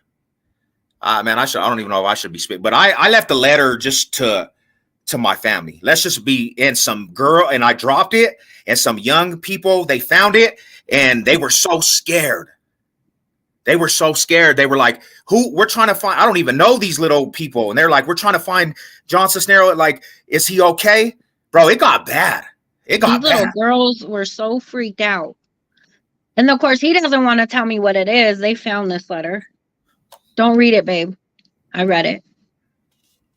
And I will tell you, those little girls were angels, because we've never seen those little girls around that neighborhood ever. Never saw them again either. Never saw these little girls again. But the fear on their face was so real, bro. I knew something was up. And I got pissed, bro. I started getting into battle, spiritual battle.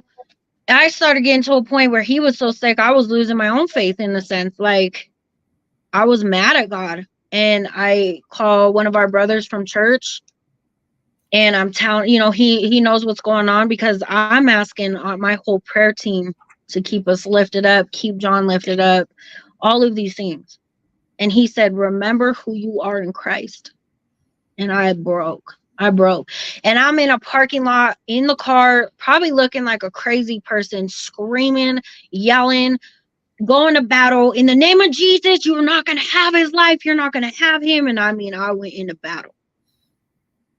A couple weeks later, our last specialist appointment, I said, this is it. We have seen every specialist we can see at this point. This is the crazy part. I'm gonna be real with you. So at this time, I was watching this YouTube channel, and this dude had insomnia attacks, and he was on the aspect of committing suicide because of insomnia. He stayed up for like 5 days, and he just didn't know what was going on. And he told God, "I'm sacrificing my life for you. If this is what it is, and I'm gonna die for your name," he said, "This is what it is. I'm gonna give you glory." That stuck with me. Mm-hmm. So I told God, I didn't know what was going on. I said, "Hey, whatever this is, I'm going to go out for your name, whatever." I'm telling you, Savage Sev was a new person. I started going to witness to people on the streets. You know what I'm saying? I started getting out there like, hey, God loves you. The homeless people, God loves you. Because I said, hey, man, if this is like my last days, that's how I felt, then I'm going to do it going out. You know what I'm saying? We go to one appointment. The ENT doctors couldn't tell us anything. People that were sticking things down my throat couldn't tell us anything. I had to go to sleep. One time they did a study in my stomach, a swallowing test. Nobody could tell us anything. And then all of a sudden, hey, we're gonna give you this recommendation. This dude, in a matter of a second, this fool told me everything that I needed to know, and I knew exactly what it was, bro. When they could have just told me that from the get-go, and it would have just, and that's the thing, like, when you have someone that's going through a sickness that you don't understand, it's the hardest thing in the world. Like, for me, look, I love this man with my whole being, with every fiber of my being. I love him that much. Like, when he's hurting, I hurt. When he's mad and upset, I feel that pain. We are so connected. We are one. When you get married, you become one flesh, one body, one mind, one spirit. We are still two individuals, but we are one. You know what I'm saying? We love you, Mom. And when he's going through that, it broke me. Because there's nothing I can do. There's nothing I can say that's going to make it better. And I knew And God had revealed that to me, that this was something, unfortunately, he had to go through. Yeah. And all I could do was continue to pray, continue to be that positive reinforcement, try to continue to motivate. We're going to be okay. We're going to get through this. Many tears, many tears went through that time for us, but we stuck it out and we got through it. And God got us through that, and he got you better. You know what's crazy, people? That didn't stop me though. As soon as I got No, back no, better, no. Oh, go ahead. yeah. Let's love the story. Oh, Go no, ahead. go ahead. No, So because it didn't stop. I You got got back better. better, and Yeah. for a minute there, I was still, I was keeping strong. I was keeping strong, and I was Yeah. doing what I had to do. And one slip up, I remember the night. One slip up, I'm doing good. I'm going to church, like I'm doing what I was supposed to. One slip up, bro. One of my brothers called from the hood. I haven't talked to him for a minute. He's like, the homie just got out. Mind you, let me make this very clear, okay? Because I know you do have youngsters that watch this. Out of all the homies in the world that he had, Ooh, speak on now it. let's get real here, okay? The only two people that he had to call and say, "Are you okay? Are you good?" Besides obviously me, who's there, was our parents. The homies Nobody that were called. still in the streets doing what they were doing. No, like I didn't have The no only person that showed up who was not even a part of your set was Ghost. Let's speak on it. Real talk. Where So were the little homies? I know Where was everybody that was supposed to be down and riding and all, we're this and we're that. That's why I tell you, gang life is a facade. When you're in it and you're going through it, yeah, okay, yeah, it's real. It's popping for that time. But when real life stuff happens, for me, and this is coming from me. Now, yeah, you have a different outlook on it. This is me on the outside looking in. Because I don't gangbang. And I never claimed to gangbang. And this ain't a joke. I'm not saying that gang politics and all that ain't real and all that. But what it is now, no, it's definitely not what it used to be. When we were going through the real stuff, no. But what I'm saying to you is this. Who you think is going to be there through good, bad, thick and thin, right or wrong, blah, blah, blah, blah, blah. You catch a case, you're forgotten. The only ones that are going to ride for you are the real ones that have been there from day one. At the end of the day, none of his homies came over. I didn't get calls. Hey, how's SEV doing? He wasn't getting calls. Hey, bro, how you doing? Yeah, it's like everybody. You even had people some men that were saying they're spiritual that fell off. You will know at the end of the day who's really there and who's not. A lot of individuals I knew, they were saying it was anxiety. That was their excuse for not tapping in. Like, hey, bro, you just got anxiety. It's just a panic attack. And it wasn't. That was such the harshest words because these are supposed to be the brothers, bro. These are supposed to be the homies. I put my life on the line. And a lot of people thought it was anxiety. A lot of people thought I was going through a big old panic attack.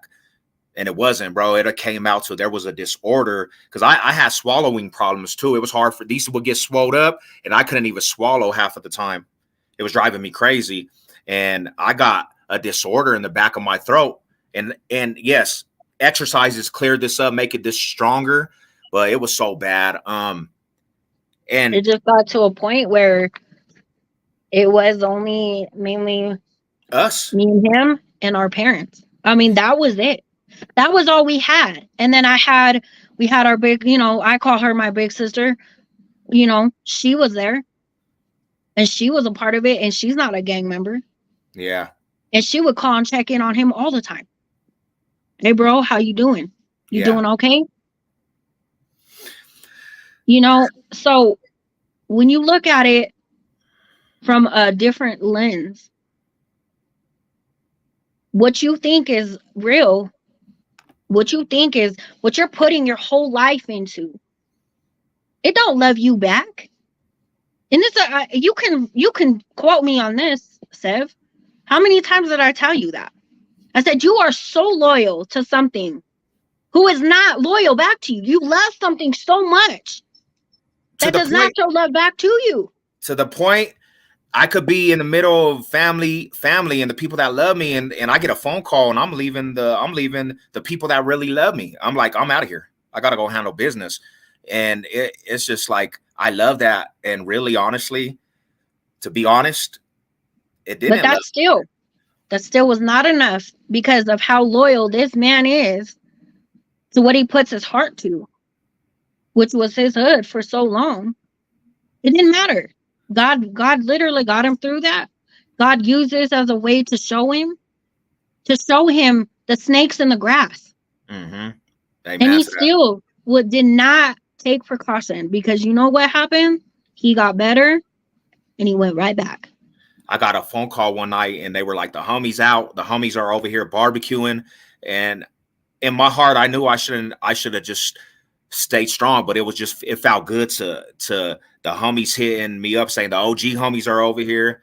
And I left that night at like 12 o'clock at night and they were having a function. Sure enough, man, I I had get to to go the pick him function back up at 3 a.m. and all that went out the window. I'm fully active again. I'm like, yeah, homie, the homies are about to put stuff together. It got to a Quoting new. point for me when you ask about me, right? The wife. When he got sick and he was really about God and all this, and maybe this was not right to ask, ask God, but I literally told God, I said, for how long? Hmm. How long? How long will this last? And I was right to ask that because that was the truth. So we went through all that just to go back to the same thing. And at this point, you would think my faith is shaking.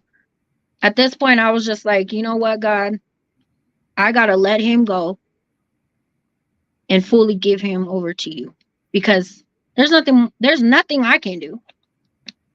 All I can do is continue to pray, be a good wife, be a good steward, and that's it. Yeah. You got to do the rest. And I And never ever tried to change her life, did I? no, I she never. was right in with it, and she would love me for who I was. And I mean, I would speak life into you, but I yeah, knew I couldn't save you. you were pushed such in a corner, like you were just like, I know with my salvation, I'm not willing to give up my salvation and God. I'll, if it takes me to leave and because I'm thinking about my salvation, yeah, but And it got to a point you where, stood, yeah, you had to. and I told you, like, I love you, but I don't trust you to lead me right now because you're Ooh. not leading me. Ooh, that's deep. And as a man, a spiritual man, you're supposed to lead your wife. And I'm not giving no trade. I'm leading her down destruction. Like she could be in the car and the enemigos could see us and just dump. Boom, boom, boom, boom. And she's dead behind it. So it's just like I'm not being a leader, the lead aspect. You know what I'm Mhm. saying? Like, that's deep, bro. That's deep. And he was still the man of the house. What he said went. I always respected that. I was never going to be, and here's the problem with the world today, modern women, right? Like, oh, it's bad to be submissive. It's bad to do this. Well, I don't care. Those are my morals and values. And at the end of the day, he's still the man of the house. But I'm not going to let him lead me to a life of destruction either. Oh, that's deep. So, That's deep. yes, we talk about things. We are partners in life. We are partners in everything that we do. We have conversations, but he ultimately makes the final decisions on a lot of things. But the one thing he was not going to make that decision for me was a life of destruction anymore. Ooh, bro. So That's for deep. me, I still did what a wife does. I was the heart of the home. I did everything that I was supposed to do, but I told God, I said, I'm stepping out of your way. And And by her then doing that, like after I went back, after the sickness, I went back to the hood. And I'm telling you, like, the devil, the spiritual realm will make you feel so powerful. Cause I started, bro, there was so many homies that were getting put on. I had so much control. We had a good thing going with little homies and activeness. And I'm not even gonna speak up on what was going on, but just let it be known. I felt like I was powerful. The devil hit 10 times worse because he made me feel powerful. I'm thinking like this is what always I wanted. I wanted the homies to be thick, strong, be untouchable. Till it really started hitting again. I'm about to go back to the penitentiary because it started being overbearing. I'm talking about homies getting into it with these fools. It was my little homie gets shot. Stuff just happens. And then all of a sudden, everything hit me like a ton of bricks. I get a phone call. My baby bro, my flesh and blood, was left in the alley, shot up to die. They shot that fool 4 times and left him in the alleyway. He had blood in his lungs, bro. I went to the hospital. He was on life support. I went to the hospital. Never see my baby bro having a machine push air into his lungs because they didn't know if he was going to survive. And the craziest part is I thought SEV was playing. I mean, I'm at our dad's and I get the call and I fell to the floor. This is the baby bro that is he's biologically my brother. I raised my baby bro. And I love that fool like he's my own blood. We love each other's families like we're flesh and blood. So hearing that, I went home and I remember grabbing his hand, Sev's hand, and I said, I need you to be strong right now. Because she already knew where my mind was going. Oh, yeah. I said I think this was the moment God had to use to really get Sev's attention. And when we got to the hospital and we went in that room and looking at our brother, I was looking at him like this was personal. This was up close. And that's where we're going to leave it. Y'all people are smart. We're just going to leave it there. Yeah. And that's when everything changed. My baby bro survived. He did. You know, he's a walking testimony. That guy walked out, walking, talking, breathing. No medical, nothing. And there's no possible way because my mom's a warrior prayer. Mama Bear in here, she's a warrior prayer, prayer warrior. Wife's a prayer warrior. We have so many people praying, and he was supposed to die. He got hit in the neck. Boom. He got blood in his lungs. He got shot 4 times, 2 times in the stomach. And if the cops wouldn't have been there a matter of that second, he would actually drown it in his own blood. Yeah. It's deep, man. And after that, I kind of analyzed a lot of things, man. And the only thing I actually could turn to was my faith again. And I could say right now, man, I'm such in a better place. Like me and her, I go through my problems still. I still got streets in me. I still got every aspect in me. I'm still, my mental is so much better because I had to separate from a lot of aspect. And that's what it is, man. Man, this was such a good aspect for people to hear your side of the story, We'll stay on here for a little bit more. If you guys have any questions, let's answer this question. Hey, I appreciate you coming on here. We did this. We just like, let's do it. Because everybody was asking, like, there's a lot of people that were like, you guys should do an interview together. So let's see real quick. There was one. Well, thanks for letting me guest appear on your show. Man, it's always a beautiful thing, man. When you come over here, Queen.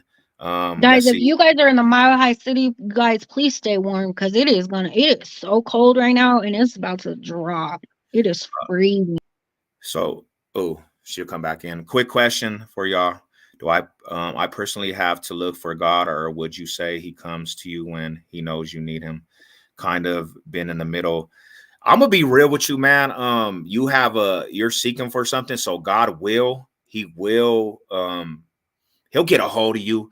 One thing I could say is like tap into people, like even if it's us, even if it's me, bro. just start reading the book, bro. Ask God to actually open your eyes to what he wants you to see in the book, and he will. And you have a longing in your heart. He'll find you. You know what I'm saying? You're longing for him. You're already seeking him. So, how would you I will tell actually you like this.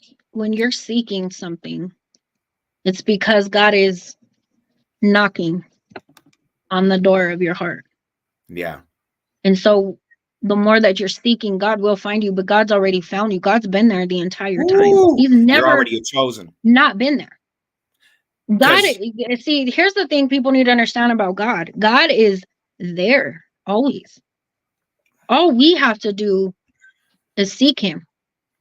And I promise you, he will show himself true to you in there's every a aspect. There's so many testimonies I could share that Sev can share. If we were in a room together with everybody that's in here and go around, believe it or not, how do you explain certain things that have happened in your life? yeah. How do you explain certain situations where you were at death's door? And I like how, let me see, there was one comment I liked a lot that said, who was it? What do you Let's see. know what it pertains to? Oh, George Rogers. He said, the night I got my wife with my wife, I would have died. But I kicked it with her. My brother almost died. So God puts a woman in our life for a reason. Oh, yeah. Thank you, George. I think what resonates with what you said is that God will always show up.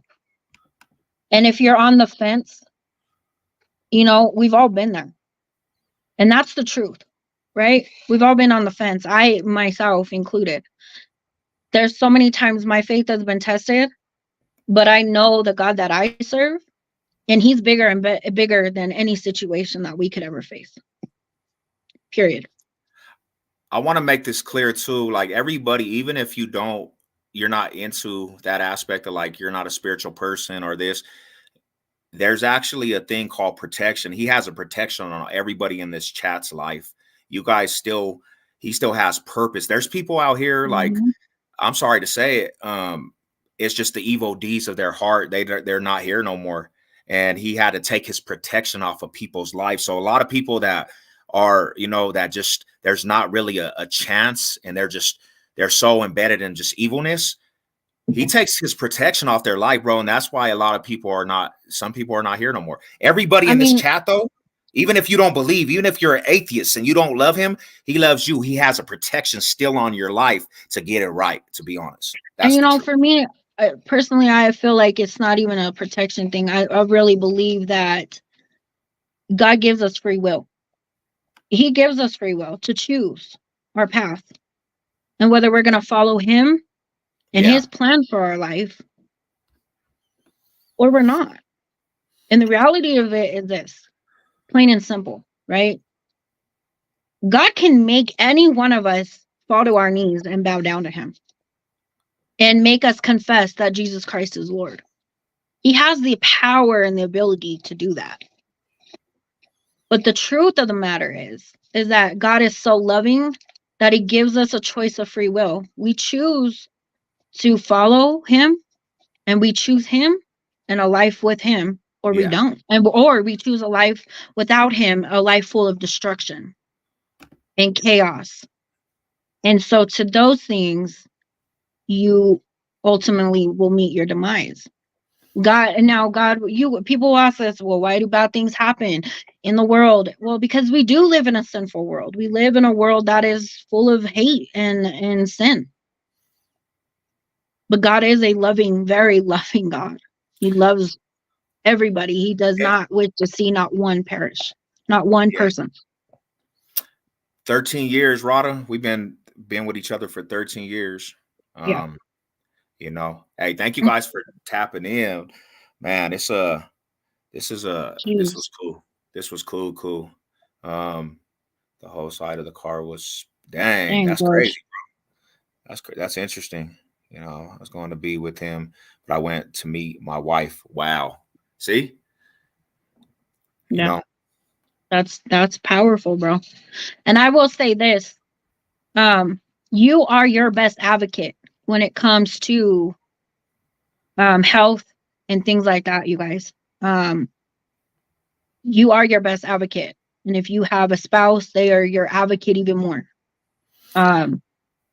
Don't take a doctor's first initial diagnosis. I've been reading Seduction Dolls and she's sick and stuff. So pray for her, keep her in prayer. We'll definitely be praying for you. Push that. Push the issue.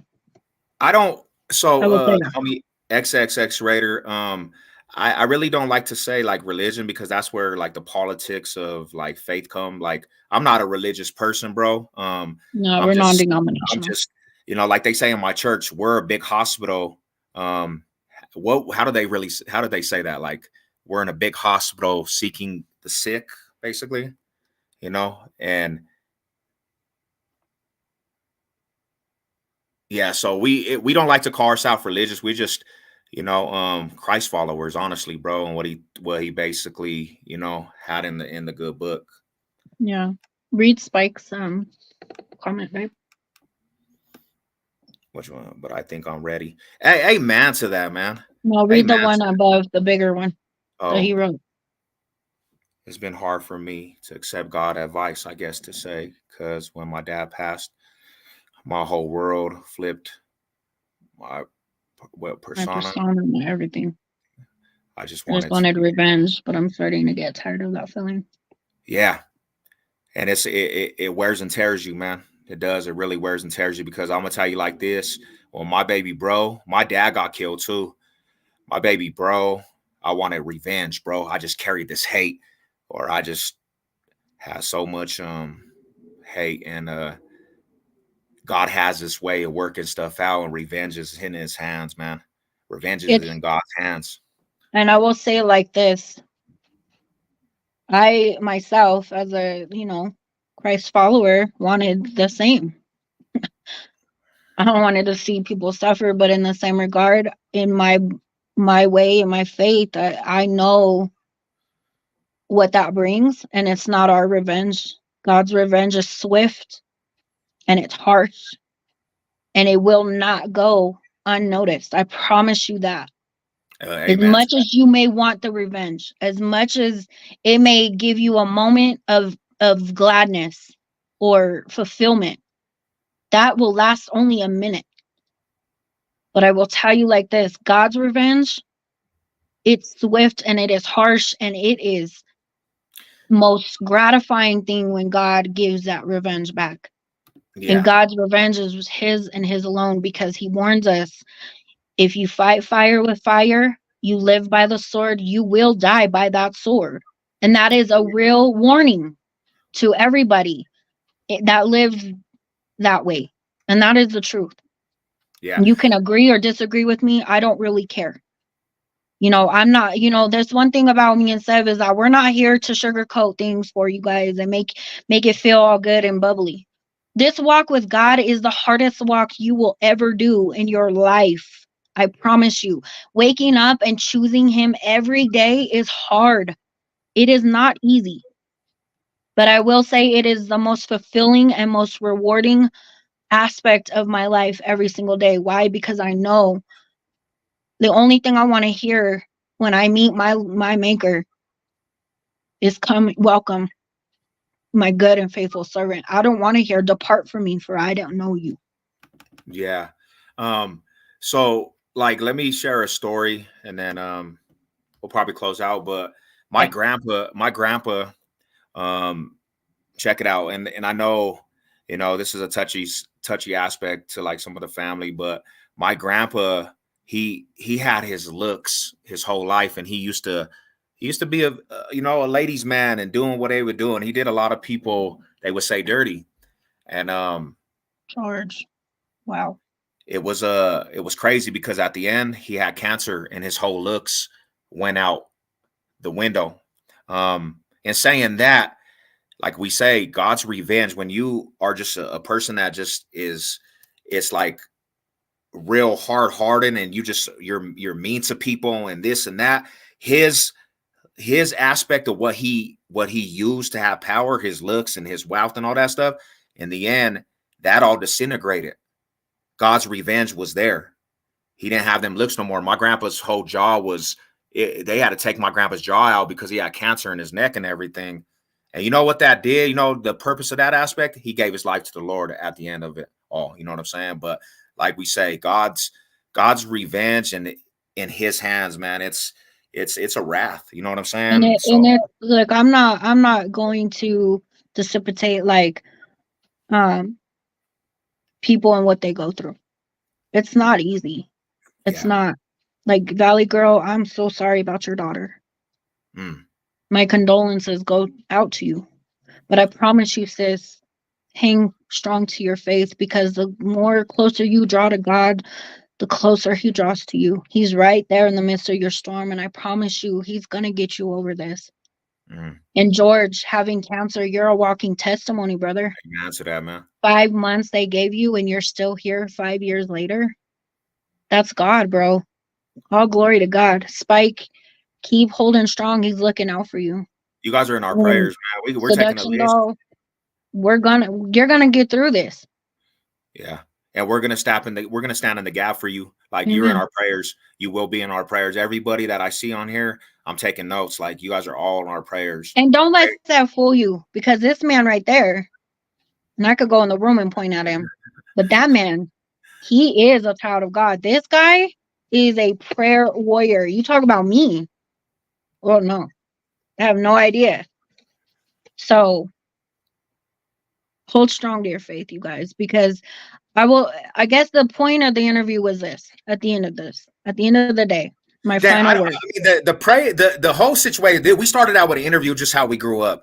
And the way that God works, it directed us to this. Because people in here, man, I'm hearing a lot of people that have that genuine, they're searching for something, man. And I appreciate it. Thank you, Lord. Because it actually had us go in a direction where we can actually minister. And you know, that's the thing. Like, for me as your wife, going through everything I've been through, if it wasn't for God, and this is the realest statement I can leave you guys with, if it wasn't for God, we would have never made it. And that's real. And to be honest with you, if this is one thing I can leave you guys with, is this. And I might get emotional. I don't know why God does that to me. What can I say? It's all good. It's all good. This is just real people. At the end of the day, the power of prayer is so real. This relationship would have never survived without the support that we both have had. And a lot of thanks goes to our mom, because this lady right here. This lady right here, man. She's the one that made me aware of my calling when I didn't even know that. I would have, when she first told me that, I started laughing, because our relationship from the start, mine and hers, she wanted me to call her big sister. And I remember telling her, that's so weird. Like, you can't be my big sister if me and your son get married. And so we built this very strong relationship. And I remember one day, because I never had a mom growing up. I didn't have that in my life. Like, let's just be real, okay?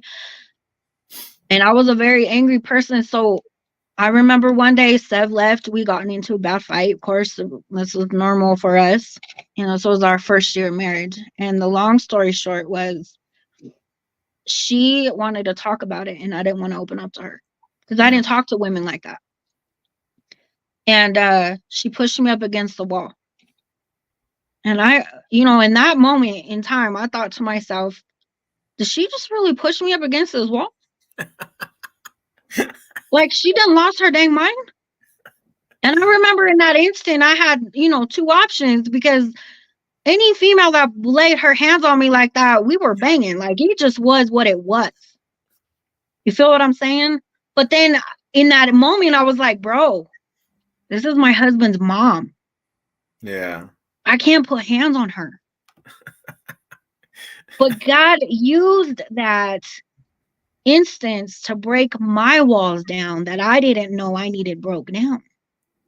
And so She said, "You want to be my daughter? You're going to talk to me." And I broke. It was like all of that pain I had held on to. God used her in that instant to break all my walls down, and I crumbled. And I fell into her arms like a little baby. And my mom has been my mom, that I never knew what a love from a mother was until that day. And 13 years later, that is my world. She is my queen. She is my everything. And without her support and her teaching me how to become that prayer warrior, I would have never known. So the power of prayer, you guys, it's so real. That's why I tell you, this relationship is built off of prayer and prayer and prayer. And you know what? Look, I will tell you like this. I prayed for almost 12 years. I prayed for 11 years straight for God to break the chains that had. That's their My inside gosh, joke. Becky. That's our inside joke. I prayed so hard and for so long to have those shackles broken off of my husband. And I'm not saying that it's going to take 11 years for your answers to be answered. It could, realistically, but it took us 11 years. It took me 11 years. My mom, it took my mom even longer, because she's been praying for freedom of the Man, shackles being broken for longer than I. my mama bear has been praying for her sons and daughters' life since we were kids, 14. And I was, like I said, I would go to church and still I have things on me that I ain't supposed to have in church, blue racked up and other things. And it's like, mom prayed. My mom, this lady right here, amen, hallelujah, Mama Bear, she used to get phone calls at night about different things that happened to us and different things in the streets. And I appreciate you guys, man. You guys are just, And so without having that support from her and being my support and my backbone through that, I give so much to her. Like, she has no idea how life-changing she's been to my life. And that is a very hard subject for me to talk about, because I've never knew what it was to have a mom that loves you so much. Like, when she introduces me, she doesn't tell everybody that I'm her daughter-in-law. She calls me her daughter. Ooh. I'm her baby. And that is she's my everything. So at the end of the day, when you got somebody's mom who's fighting for you with somebody else's parent, like their baby mama and baby daddy, I don't know. That kind of love, bro, is unfathomable. Yeah. So, that's a beautiful thing. And she tried to tell me, you're a prayer warrior and you don't even know it. And I said, you're tripping. I don't even know how to pray like you do. Little did I know. So thank you, Mama Bear. We love you. Yeah, man, this is such a good live, man. I feel like honestly, I feel like I actually just feel humble right now. It's a good feeling. If you guys have any more questions, man, we got a whole 2 hours of just real talk, man. And I appreciate everybody's input on here. I appreciate everybody's, just what you guys are going through, man. There's a lot of people going through a lot of things. So everybody in here, I got a note in my mind. I'm gonna keep you guys in prayer, stand in the gap for you guys. And you guys need this just came to my thoughts, babe. But if y'all are subscribed to the Lady SEV channel, I am going to take that in a whole direction. And I know it's hard to do that, because my channel was based off of, which I'm not going to even name. A lot of you guys know what it is. Whatever. But I am going to start a podcast, Christian Talk. You guys come over. You guys want to know more about the Bible? You guys want to know more about God, about my testimony personally? I'm going to be sharing that. And Seb is going to be doing that podcast with me.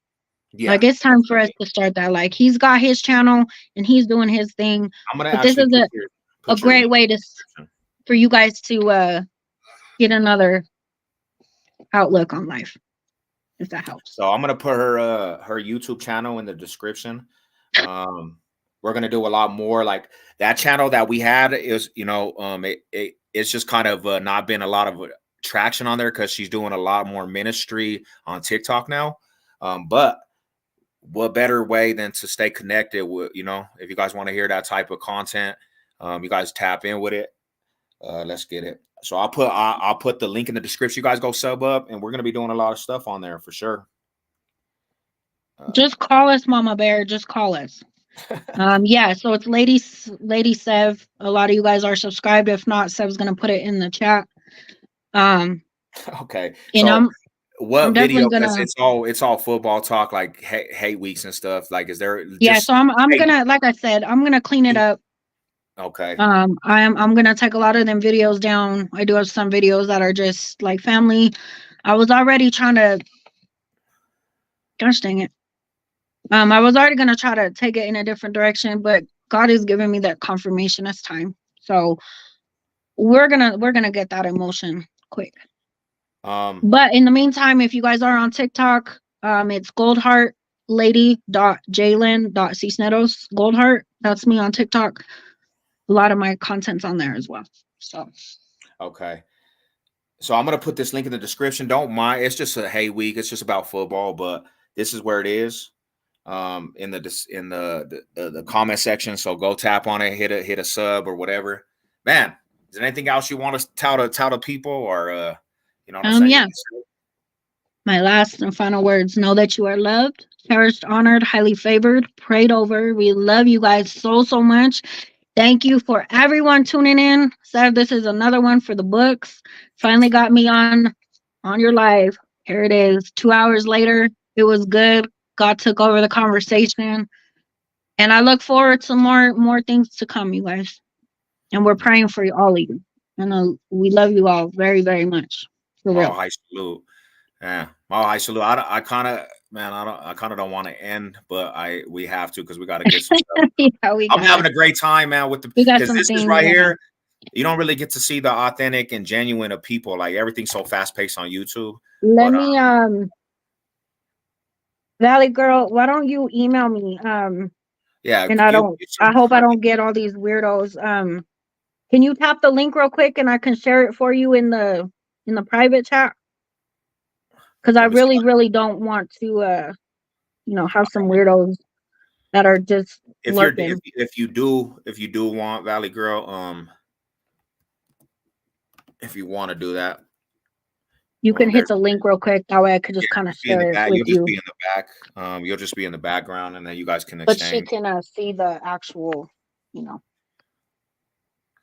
Yeah, let me I love this side. I like all the crap because I like she said, we've been in the crazy aspect of YouTube, and I love to be around genuine people. And this whole thing right here was just a blessing to be able to talk to everybody and chop it up. A different side than we always see. Um, you already know, man. Mile High Man is 5280. Shout out. Seductive Doll, Mama Bear, Valley Girl, George, Gilly G. What's up, Rada? Good to see you in here, man. Mile High salute to everybody. We in here, Jess. You know what I'm saying? Everybody, Big AZ, George, Spike, man. We had a lot of individuals. My homie Valdez, man. XXX Raider, Militant. Like, shout out to all you guys, man. Hey, hold on. I'm trying to get that link for her. Give me 1 second.